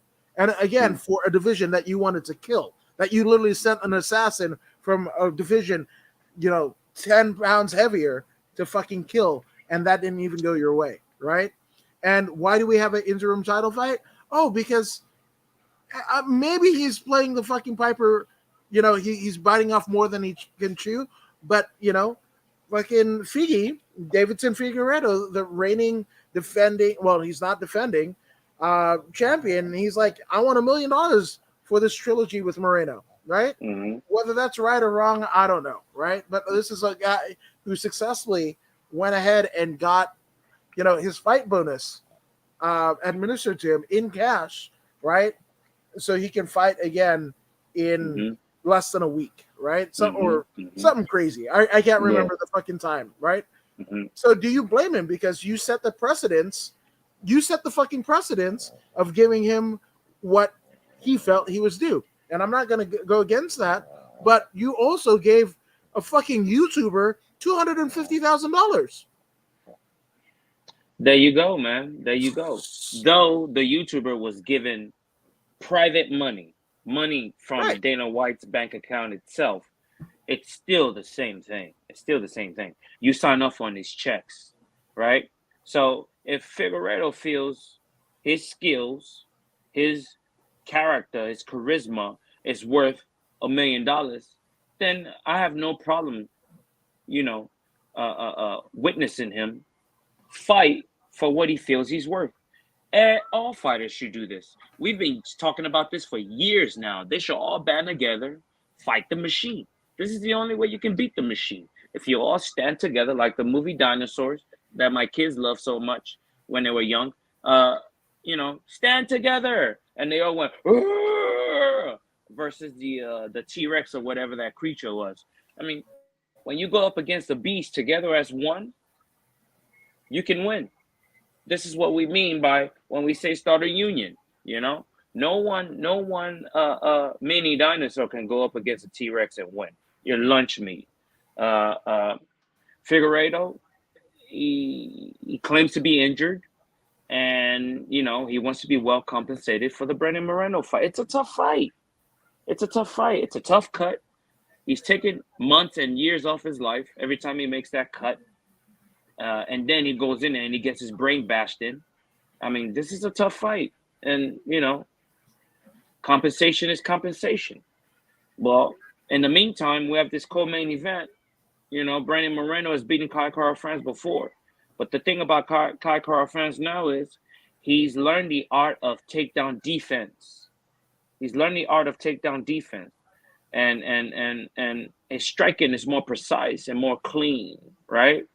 He is a boxer type fella. He lost to Brandon Moreno when he was younger. So this isn't the same Kai Kara-France. Brandon Moreno, the question now is, has he improved from the last fight? Will he be able to take the fight to the ground once more? So this is the question. So a bit of an asterisk there, and I think it relates, right? Okay. You're like, is Brandon Moreno any different than he was last time that they fought? Well, one thing Moreno has done since his loss to Davidson Figueiredo and his title loss to Figueiredo is he's moved on. He's no longer at the Interim Gym. He's over there in Kansas City with James Krause and Zach Cummings. True. At Glory MMA. True, but there is that adjustment period, right? From the time that he left the gym to now he's working with Cross. This is a good idea. It's a good idea. But has Brandon Moreno had enough time to ingrain the new material to the point where it is second nature, to the point where he doesn't have to think it, he's just doing it? Has he had enough time to transition from the Mexican style to this new American style? This is the question that will be answered come Saturday. Kai Kara-France, on the other hand, he's been with the same people and he continues to improve. He continues to evolve, right? I believe this will be the edge he needs to edge out a split decision victory against Brandon Moreno. Brandon Moreno, I don't know. There's something about him that I like Brandon Moreno, but there's something about him that I'm just not buying. There's something that isn't genuine. There's something that doesn't seem right to me. This is my personal feeling. I'm not saying something's wrong with the guy. It's just I'm just not sold yet. I'm not sold. Every time I hear him on the mic, something about his speech or the words that comes out of his mouth that doesn't add up. It just doesn't add up. So on that note, I'm going with Kai Kara France with that split decision victory. Kai Kara France will be your new number one contender, and he will be going up for that title next. Yeah, and you know what? I mean, as long as Kai Kara France has been in there as long as Moreno, right? Literally made his UFC debut on the same season of the Ultimate Fighter. He has a lot of the same credentials as Moreno, right? Um, yeah, it would be nice to freshen up the UFC flyweight, contendership, because that's essentially what this is, right? Interim title, but really it's a contendership, assuming that Figgy gets what he wants to fight again, or vacates the title, and the interim becomes the lineal, right? The legitimate. So either way, what have you, to have a new name like Kai Kara France, right? The claim of uh, Eugene Behrman, to have three current champions in Israel Adesanya, Alexander Volkanovski, and now Kai Kara France. I mean, fuck, If he's able to do that, Coach of the Year, most definitely, he will get that crown. Most definitely, Yeah. most So definitely. so versus like Kraus, and it said on the UFC countdown, right, that Kraus has had experience, coaching contenders to the title, right? hmm Coaching contenders to the title, not actually winning said championship, right? Close but no cigar. That's what it hmm is, right? And hmm he's kind of an anomaly too, because he's the head coach of a gym that breeds number one contenders, but he's still an active fighter himself, but who hmm he himself, and you could say, well, there's mitigating factors.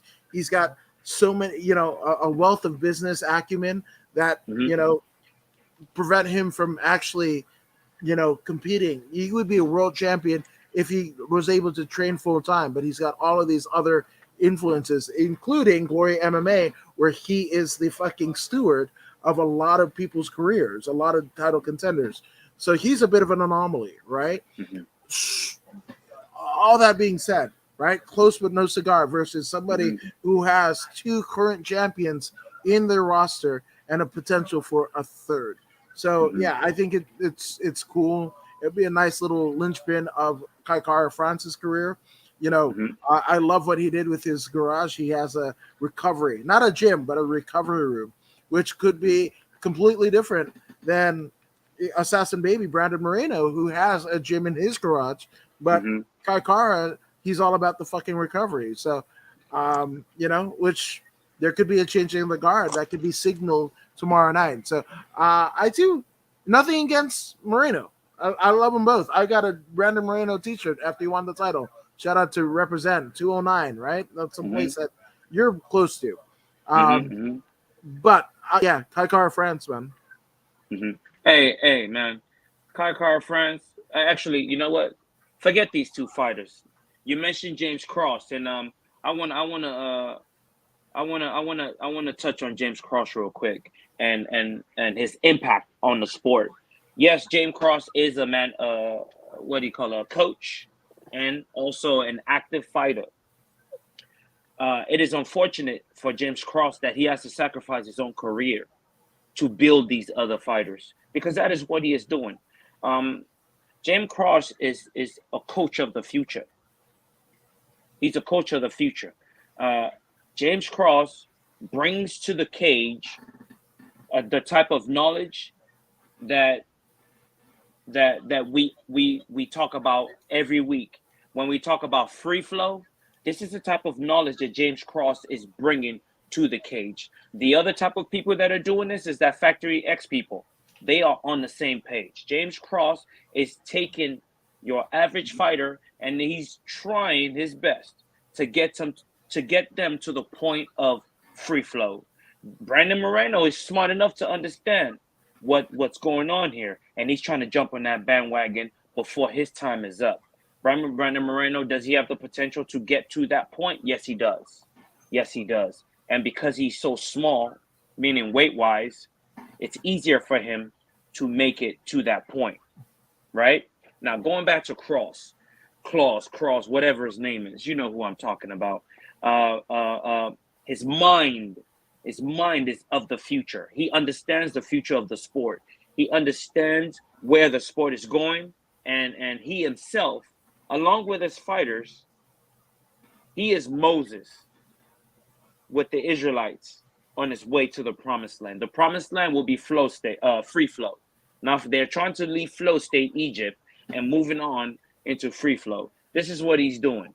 And I am very happy that he is in the position to make changes. He is in the position to impact the world of mixed martial arts. And he is doing that. He is doing that. As you can see, his fighters, they come to the cage with a different different attitude, and not just attitude, expression of their body, right? The way they express themselves, the striking is different. It's just slightly different than everybody else. The way they link striking with grappling, slightly different from everybody else. You see this also with the Factory X people. They do the same thing too. The Brandon Royvals and them, you know, and this is what we need in mixed martial arts. In order for this art to move to that next level, that free flow level, leave that flow state and move on to the free flow, the art of movement, the art of expressing the human body to its full potential, right? This guy's he's on that path. He's on that path. And before you know it, one of his guys will see a title before he's done. I definitely see that coming. Yeah, I mean, and shout out to Mark Montoya and Factory X out of Colorado. But yeah, you make a very valid point, but not to say that we should be crying over James Krause's MMA kind of I don't want to say misgivings, but the diversion of attention, because by all intents and purposes, James Krause is a multimillionaire. He owns the land and the facility that Glory MMA resides in, right? He has businesses outside of MMA, right? So don't feel bad that James Krause is, the steward of many people's championship aspirations, because he's got money. And it's not just from his fighters. I don't know how they work out the percentages, but James Krause, by all intents and purposes, doesn't need fighting to be his day-to-day. So shout out to James Krause, right? I told Christian Aguilera that I was fucking proud of him for starting JD Wings and things, right? Using his fight notoriety and turning it into something different, right? It's his destiny. It's his destiny to lead, right? He is not destined to be champion. I believe he's already accepted that. And it's easy to accept the fact that he won't be champion because he's got bread. You know what I'm saying? The bread will keep him warm at night. But he will be the steward of the next champion. It might not be Brandon Moreno, but he will breed a champion in the next 5 years. I feel it. Yeah, I will even say about 2 years, the Good Brother Fight Life Nation says Brandon Moreno is a star. I was at his last fight in Anaheim, and the crowd went wild when Moreno came out. I mean, none other than John Anik saying, John Anik has said some crazy things, right? The two guys that are embroiled in fucking custody battles. That was a verbal gem that he just spilled out to the rest of the fucking UFC notables, right? But one thing that he did say about Brandon Moreno and Anaheim, he's like, I didn't even need a passport. I feel like I'm in Mexico, and I don't. I do not believe Brandon Moreno is a star. He's probably a partial star. You know, if you go anywhere where Mexicans are, then he's a star, right? Take him to Kansas City. Take him to Kansas City. Take him to Portland, Oregon. Take him to take him to take him to London. Let's see what kind of star he is when he goes over there. He would not be recognized. He would not be noticed. But where they're Mexicans, he's a star. I get that, right? I'm with you on that. But a star, I don't think so. Conor McGregor's a star. You take him anywhere around the world. Take him anywhere around the world. Tickets will sell. Anywhere. Anywhere. Take Izzy anywhere around the world. These are stars. See, the word star, though I do not like the word, but I understand what they're trying to say. Not everyone is a star. Not everyone. To qualify as a star, and no matter where you go, in regards to mixed martial arts, people will recognize you and people will come to see you. Brandon Moreno, if he goes to Canada, he would not be a star. He cannot sell a pay-per-view in Canada. Only in Mexico, only in Anaheim, and where else? Where else? Texas, maybe, right? Well, I mean, we're in Dallas. We're in Dallas on Saturday. Outside of that, you got nothing. Outside of that, you got nothing. You're not a star unless you can transcend all areas of the globe. It is what it is. I love it. And the good brother Shane Husky, literally, I've got two favorite Twitch streamers, and that actually there'd be three, right? And in no particular order, they are Shane Husky, Ashley Rose Nova, and the dudes at Ringside Podcast. So shout out to all three of them, and shout out to Shane Husky, which again, that's his Twitch handle there. Go ahead and follow him, and go ahead and tip him, do the whole Twitch deal, and you could also find him over there at the Roundtable Pro Wrestling Podcast, literally multiple times a week. So shout out to the Roundtable Wrestling Podcast, which they are streamed much like us on the bodyslam.net cavalcade of stars. So there you go. See, I know you said you didn't like stars, but you're a star. I'm just saying. But speaking of stars, we are at the main events of the evening. For the UFC Women's Bantamweight World Champion, we have former UFC Bantamweight Champion, Women's Bantamweight Champion, and current UFC Women's Featherweight Champion, the Lioness, Amanda Nunes, going up against the Venezuelan Vixen and current UFC World Bantamweight Women's Champion, Juliana Pena, right? So we could go into the, who they beat and everything like that. But if you're watching this show, you already know, right? But let's talk about some things that have happened. Obviously, Amanda Nunes has looked sluggish, right, in the last outing, right? And she herself will tell you that, right? She had a knee injury, if you believe Amanda Nunes. She had a knee injury going into the fight. That might have played a factor, right? Also, in the camp of Amanda Nunes, well, there isn't a particular camp that you know her for, because in some iteration of the Colby Covington drama, she has left American Top Team because Dan Lambert essentially went ahead and kind of got into the madness that was Jorge Masvidal and Colby Covington.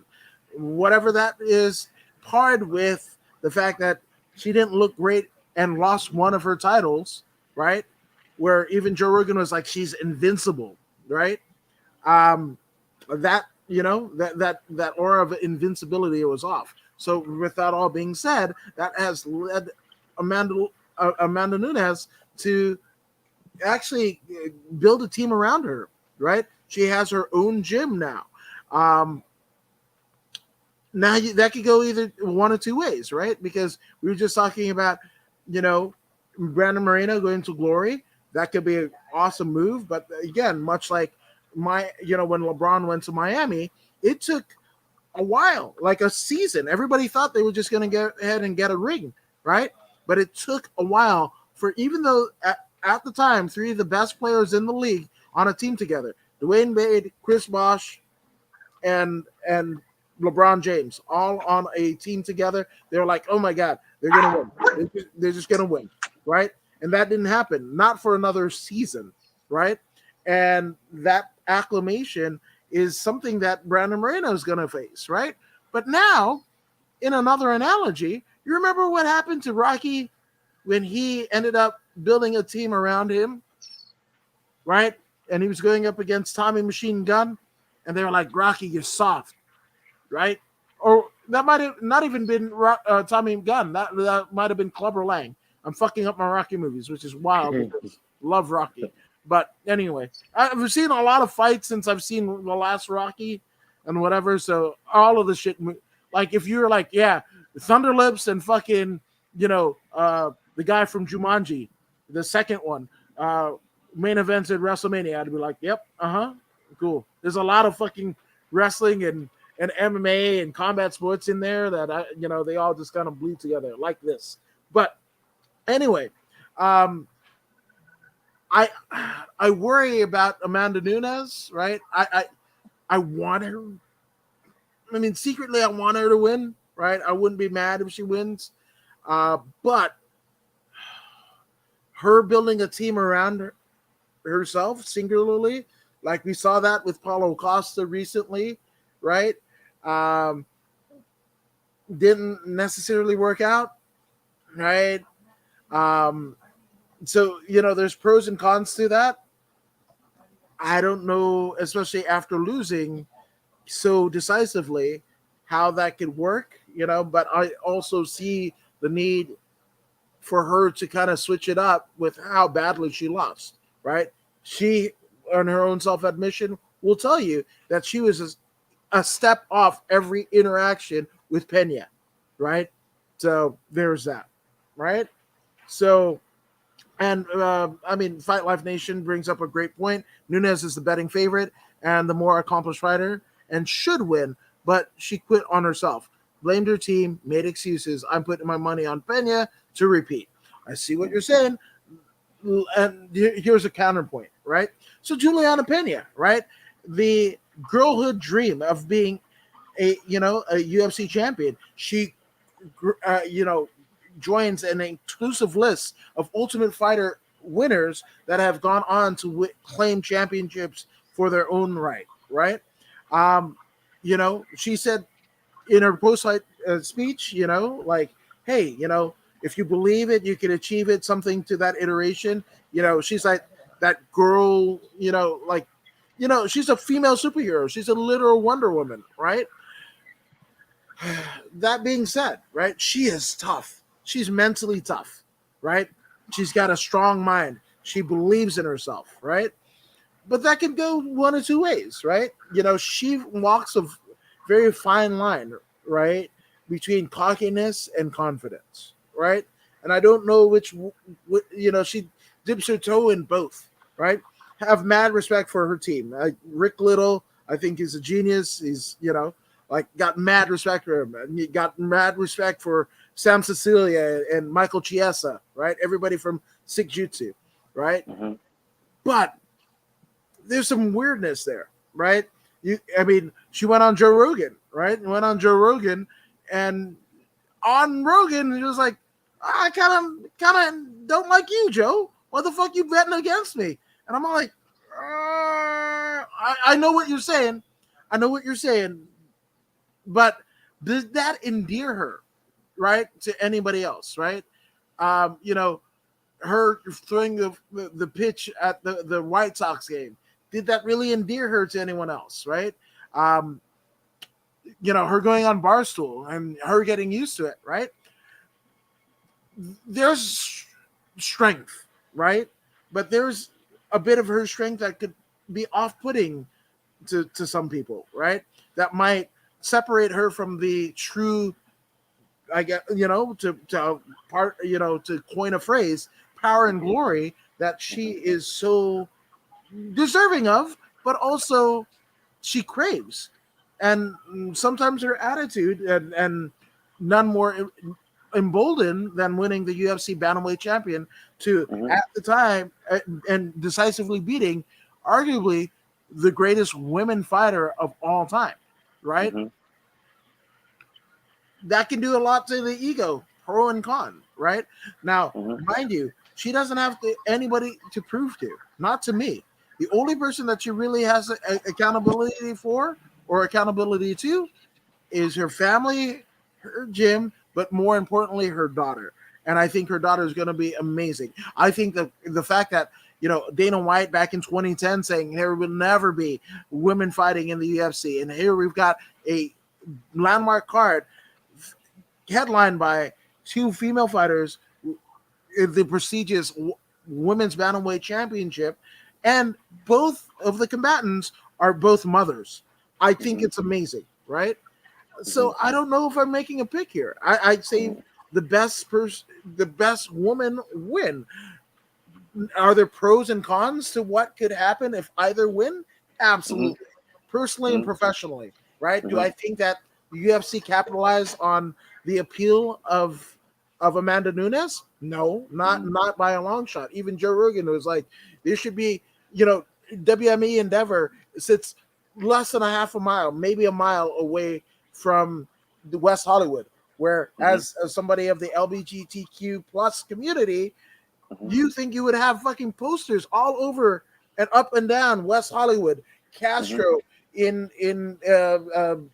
what is it, in blah blah blah blah blah blah, San Francisco, right? Mm-hmm. Every LGBTQ plus community everywhere should have Mm-hmm. Amanda Nunes posters, right? There should be Mm-hmm. outreaches and everything, right? And should Amanda Nunes, win the championship again, right? And she already has a UFC championship right now in the UFC featherweight division, but Mm-hmm. is she going to be any better marketed? Don't know. Is even if Juliana Pena, silences all the naysayers and wins decisively again, right? Against the legend killer that is Amanda Nunes. Is she going to be any more better marketed? I don't know. So I don't know what to say to this. There's pros and cons. I just want the best lady to win. Okay. All right. So to who would you like me to talk about first? Because I'm Either going or, deep. go for it. Go for it. Okay. Let's start with the former champion, Amanda Nunes. Uh, the last fight. Okay. Could you bring back what Nation wrote prior that Okay. that that that passage Nation wrote? Nunez is the betting favorite and Yeah. is the more accomplished fighter, and Very should true. win. And should win.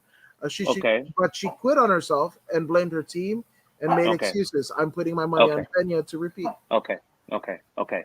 So that right there, statement is correct. The quit on herself part, um, uh, she quit, but it wasn't because she wanted to quit. Um, Kid Frost dropped the line back in the days, and he said, "Time slips through the hourglass." Right? That's what's going on with Amanda Nunes. She doesn't want to admit it to herself yet. She's hit that peak, and it's going away at 135. Making that weight cut, it's not easy anymore. Yes, she is able to make the weight cut, but there's a parameter to it. She's probably good for 10 minutes. After 10 minutes, she's going to be better this time around. I don't see her going 25 minutes. The only way she goes 25 minutes if she knocks out Juliana Pena before those 25 minutes are up. She would not make it. I don't see her into the fourth round. If Juliana Pena goes in there and puts the pressure on her like she did in the first fight, she won't make it out of the third round. Her body cannot take it anymore. This is what's going on. It wasn't like she wanted to quit. Nobody wants to lose. She didn't want to quit, not in front of all the millions of people watching. She didn't want to quit, but her body was like, yo, I can't let, the mind is thinking, yeah, hit it with the left, hit it with the right, but the arms aren't moving. I've been there. I know what that feels like. It sucks. Your mind is sharp as a razor, but your body is not even responding. Your mind is slipping and dodging, but your body is not slipping and dodging. You taking shots. I've been there. There comes a time where the weight cut starts to be a hindrance towards performance. And Amanda Nunes is good for 1 round and 1 round only. Uh, Now that she's got her own gym and she's got a team focused on her, perhaps they might be able to extend her into the 3rd round. Maybe. But I don't believe she will make it out of the 4th. I just don't believe it. Amanda Nunes has utilized the bully strategy her whole career. She's got excellent hands and she powerful, excellent hands. And she bullies her opponent with these hands. And I'm not mad at it. This is what you're supposed to do. You go in there and you whoop ass. And she's been doing that. But that's not enough anymore. It's not enough anymore. Now you have individuals who are excellent grapplers, who are able to walk forward, take a few shots, clinch, and burn her out. This is the problem. This is the problem she's running into. This is the problem she ran into against Juliana Pena. And this is going to be her downfall. Now we look at Juliana Pena. Juliana Pena goes in there with Joe Rogan, and she tells him how it is. Yes. Tell him how you feel. How dare you bet against me? Tell him how you feel. He's a man. He's a human being. Yes, he's got 150 billion people following him. He's still a man with 150 billion people following him. Yes, tell him to his face how you feel about him. I applaud that. Juliana Pena understands to beat Amanda Nunes, you must be willing to accept death. You must embrace death. And she's done that. She's done that. This is how she won the first match. She saw death throwing mad lefts and rights at her, and she kept walking forward. I am not afraid. I would not be afraid. You will not stop me. The will was stronger. This is a battle of wills, not a battle of skill. Not a battle of skill at all. This is all willpower. And Juliana Pena's willpower is a whole lot more than her opponent, Amanda Nunes. Amanda Nunes has been at the top of the mountain for how long now? Too long. Too long. How many title defenses? Too many. Is she one of the greatest ever? Yes. But her time is up. And it's Juliana Pena's time. I love everything Juliana Pena is doing. You said earlier, confidence and ego or something like that, or whatever you said. It's something to that effect. You need this. You need this to perform at the highest level against an Amanda Nunes. You need this. What she's doing. I see it clearly. We talk about the 3 things. We talked about fighting skills, mic skills, and building a brand. What you see before you when you look at Juliana Pena is her trying to build that brand, trying to have that mic skills. That's why she goes in there and becomes a character, and she tells Joe Rogan to his face, "Yo, I'm not down with that." This is the character. This is the character speaking. I guarantee you, in the back, or when the cameras are off, she's like, "Yo, man, that was just for the." I'm telling you, I feel it. She is trying to master the trifecta. Remember, she has been to what's that Mexican federation that you mentioned earlier? Oh, combate. Combate. She's been Combate. and she's been a mic person, a commentator. She loves the camera.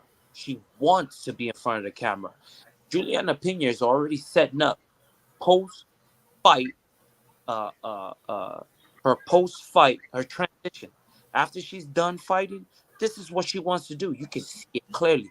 If the WWE comes to her and they say, "Yo, this is what it is," I guarantee you she would do it. She would do it. If some TV station says, "Hey, you want to work for ESPN?" I guarantee you she would do it. She is already thinking about post fight. But she's more than willing to enjoy the current status, which is champion of the UFC. and she would do whatever it takes to keep it. She would go in there against Amanda Nunes, and she would do, or at least attempt to repeat what she did in the first fight. She will come forward.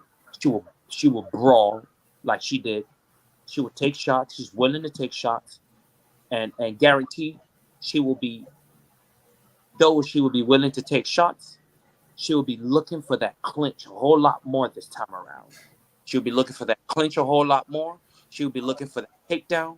She'll be looking forward to making her opponent engage in a grappling match slash jujitsu. Let's see what your jujitsu is like. You're a black belt in jujitsu. We've seen your striking. I've beaten you in striking already. Now let's go to the ground. I see Juliana Pena initiating that takedown or that grappling, that fence work, that dirty, disgusting type fight, which I love so much. You know what I'm saying? She's gonna get grimy with it. This is what I see for this next matchup.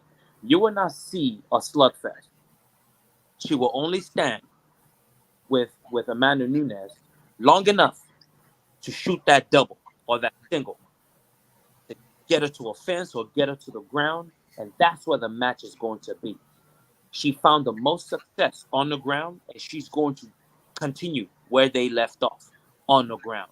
Juliana Pena, if she can withstand 3 rounds with Amanda Nunes, Juliana Pena gets the submission once more in the 4th round. Yeah, I mean, you're not. I don't think you're wrong there. I don't know.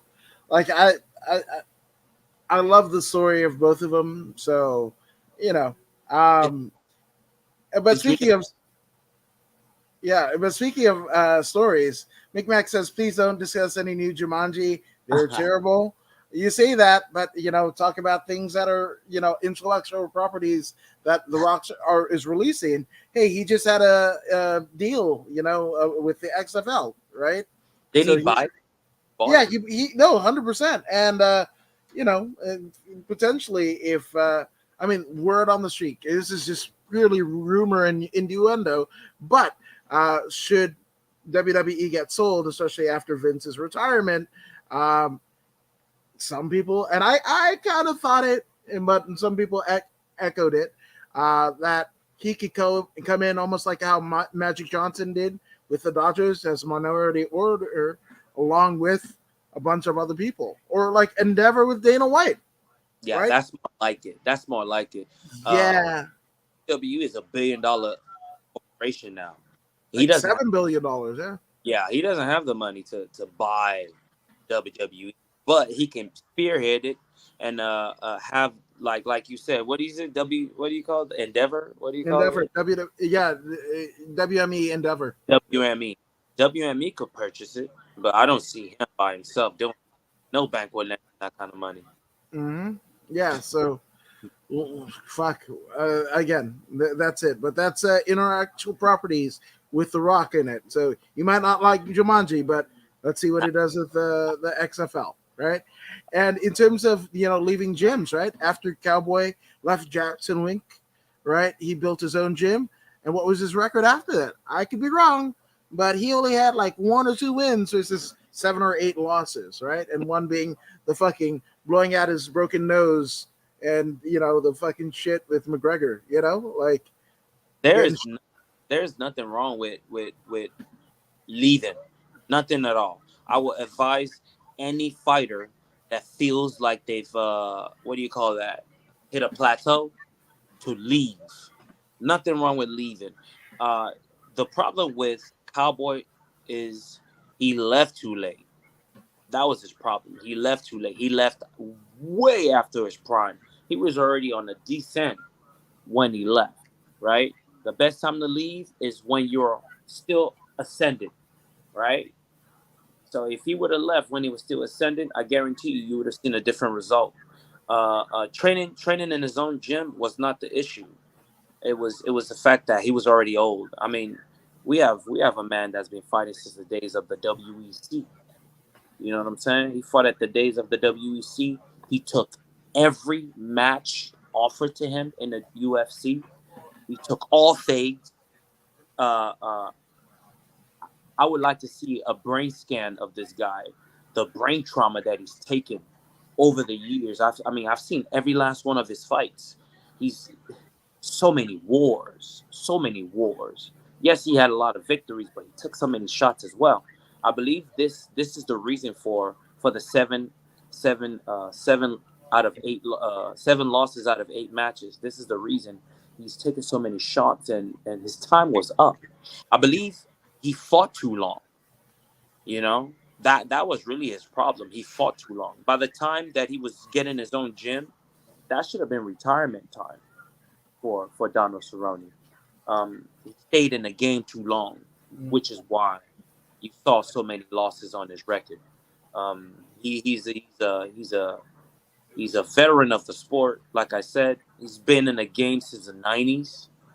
I mean, since the '90s. He was one of the first people sponsored by Tap Out. Mm-hmm. Has been long gone, and he's still here. I mean, he was fighting until 2022. You know, so age, time slips through the hourglass. He was another victim of time, and that's what that was. Like we said about Amanda Nunes earlier. Amanda Nunes' time in the 135-pound division, I believe, is up. Her time is up. First 10 to 15 minutes, she'll be solid. But anything beyond that, I do not see her. Ooh. Damn. You went from do not see. Oh, there you go. Do not see her to do not see me. Don't see me either. No, I mean you're absolutely right. You know, and it could go two ways in terms of leaving a gym, right? Like if you leave on top, then because we've seen that too, right? People who change gym, change management, whatever, when they're on top, whatever, and they never reclaim their former glory. Look at Brandon Moreno. Perfect time to leave. Yeah, 100%. He still has another 5 to 6 years of high performance in. You know what I'm saying? This is the time to leave. If you feel the need to leave, this is the time to leave. Brandon Moreno, like I said, it's not that I hate the dude. I just don't like when he speaks. For some reason, I don't like when he gets on the mic. It sounds disgusting to me. But when he fights, I like his fighting. I really enjoy watching him fight. But when he gets on the mic, it's just something that's not genuine about his speech. I don't know. I can't put a finger on it. But the time that he's leaving is perfect. He's got enough time to absorb new information and have his body respond to that information and in the same way the heart beats, right? It will become automatic for him to reproduce what he's learning now within the next 5 years, right? So leaving late was the problem for Cowboy Cerrone and also Amanda Nunes. It wasn't the change of teams. It was a time at which they chose to leave. I like it. And Fight Life Nation says, what's crazy about Pena is her record is not very shiny. She got a title shot off of a one-fight win streak, and she got submitted by Germaine de Randamine, right, the first UFC featherweight champion, and not known for her submission game, right, because she's primarily a kickboxer, a Thai fighter, right, and the girls she holds wins over aren't very accomplished. No, you can make you can make an argument there, yeah. But does she have the style to beat Nunes? Yeah, that's the deal, right? And that's when you look no further than Joe Soto versus TJ Dillashaw, right? Joe Soto was on the card. He was the first fight of the card. Henan Brow can't make weight. They call it off. And Joe Soto gets a fucking title shot with TJ Dillashaw and goes all 25 minutes with the reigning defending bantamweight champion, right? Now, does that mean that TJ Dillashaw isn't as great as he was during that time? Yeah. Or does that mean that Joe Soto is better than we thought he was? Right? Like, and of course, like that was a highlight of Joe Soto's career and he never really reclaimed that. And he was out of the UFC within a couple of years after that. TJ Dillashaw is still here. He was the assassin that Dana White sent to flyweight to kill the division, right? So there's a whole lot of variables is what I'm trying to get at. Now, let me piggyback. Let me piggyback on what you just said. I'm a huge fan of combat jiu-jitsu. Now, when you look at jiu-jitsu itself, no-gi jiu-jitsu, the Gordon Ryan and Whoop-de Womp, whatever their name is, the ones that are on top of jiu-jitsu right now, they're so good, they're so great. But you take them and you bring them over to combat jiu-jitsu, they will not come. They will not come because it's different. It's different. And when you're getting punched and being jiu-jitsu at the same time, it's something different. It's something different. And where I'm going with this is anyone can get caught by a submission. Jermaine Durand got some devastating striking. I mean, she can beat most men. She can beat most men, not to talk about women, you know? To get hit by her, it's not an easy thing. To get hit by Amanda Nunes, it's not an easy thing. I'm sure she got that submission after she's rocked her opponent, Juliana Pena. It wasn't like, she just gave up the arm or give up the submission. It didn't just happen like that. She got touched first, right?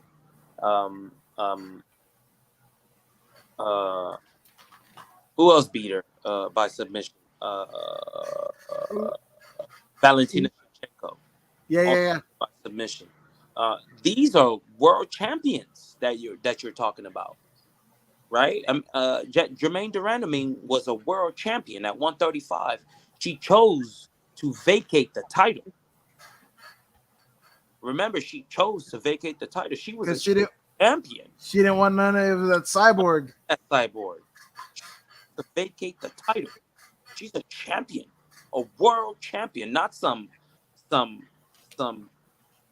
chump off the street, not some what do you call the tin cans, Emanagers? That wasn't no tin can she lost to.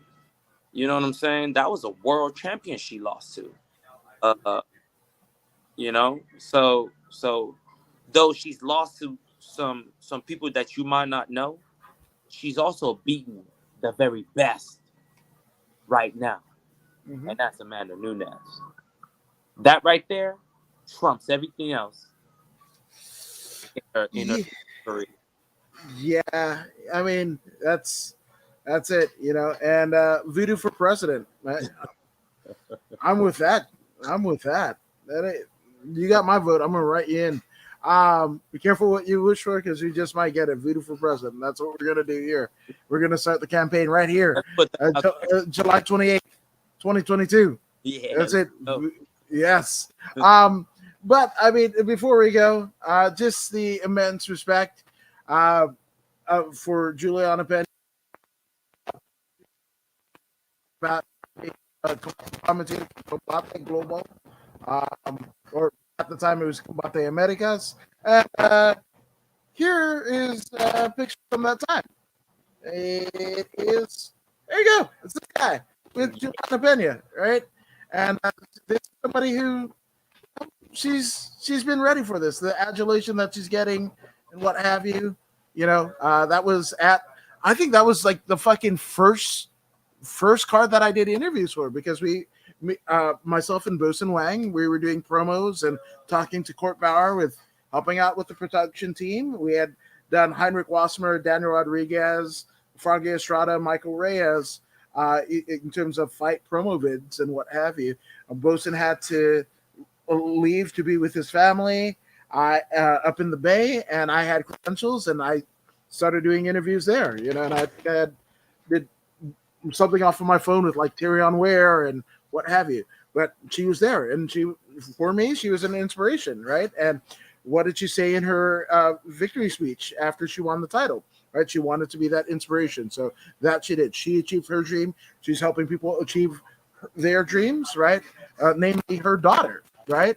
But the same could be said with Amanda Nunes, who is, an immigrant from Brazil, marrying her, her teammate and lover of her life, having a baby. These are two incredible stories that we are so grateful to be able to see play out in front of us. So I can't wait for this fight. And who wants to bet me that Anthony Smith wins? I mean, we might put some in and out against that, 100%. Would that be in Australian dollars? Yeah, 100%. It's on Australian dollars. I'm in, totally in. But speaking of in, thank you guys for being in with us. Again, all the places from the According to Woods page, the Voodoo in the Woods page, the bodyslam.net page. You guys are incredible. Thank you guys for riding with us. Voodoo, as you and your sons, the dog is literally, his face is in my ass, or ass is in my face. There we go. It's been a long one. But where can people find you on social media as your kids attend for gold of a different ilk for themselves? Oh man, definitely find me on YouTube, Instagram, Facebook page, Twitter, Voodoo Maximus on those platforms. Let's go. Yep, and I'm According to Woods on all the platforms with the dog's ass in my face, whatever. Hopefully I don't get pink eye, but According to Woods across the board. Principal Podcast, Facebook, YouTube, Twitch, Twitter, as well as right here on bodyslam.net. Along with that, you can see a couple of the episodes on the newly formed Grappling Network. That is on the Local Now TV app. If you've got a smart TV, go on to Local Now. Go ahead and download the app. Look in the sports section. Go all the way down. The Grappling Network is where you're going to get it. Not can you just get my podcasts, a few episodes. I believe the Bischoff one, Chris Lieben one, Ashley Evan Smith one, but also a lot of great jiu-jitsu based content, grappling based content that you can shake your stick at. So if you need your grappling fix, the Grappling Network is there for you. Along with that, go ahead and subscribe to both the Renegade Wrestling Dojo page, where you can hear me provide commentary to one of my favorite Scottish-based wrestling promotions. Shout out to Big Femme Vader, Aisha Raymond, and also the Wrestling Perspective Pod, where you can find clips and interviews with some of the wrestling luminaries, with none other than the great Dennis Farrell and Lars Fredrickson from Rancid, heading up that channel. So a lot of places to find me. I got to update the damn link tree and what have you, but that's the places you can find me. I got podcasts and memes. What's up? And McMack says 1,000 pesos. You got it. Yeah, all right, 100%. Right? Yes, that's a bit of a dollar, 100%. So shout out to everybody and their pesos. We will see you guys later for more Voodoo in the Woods. But until then, you guys keep on kicking ass. And when you're done with that, kick more ass. We are Voodoo in the Woods, and we are out.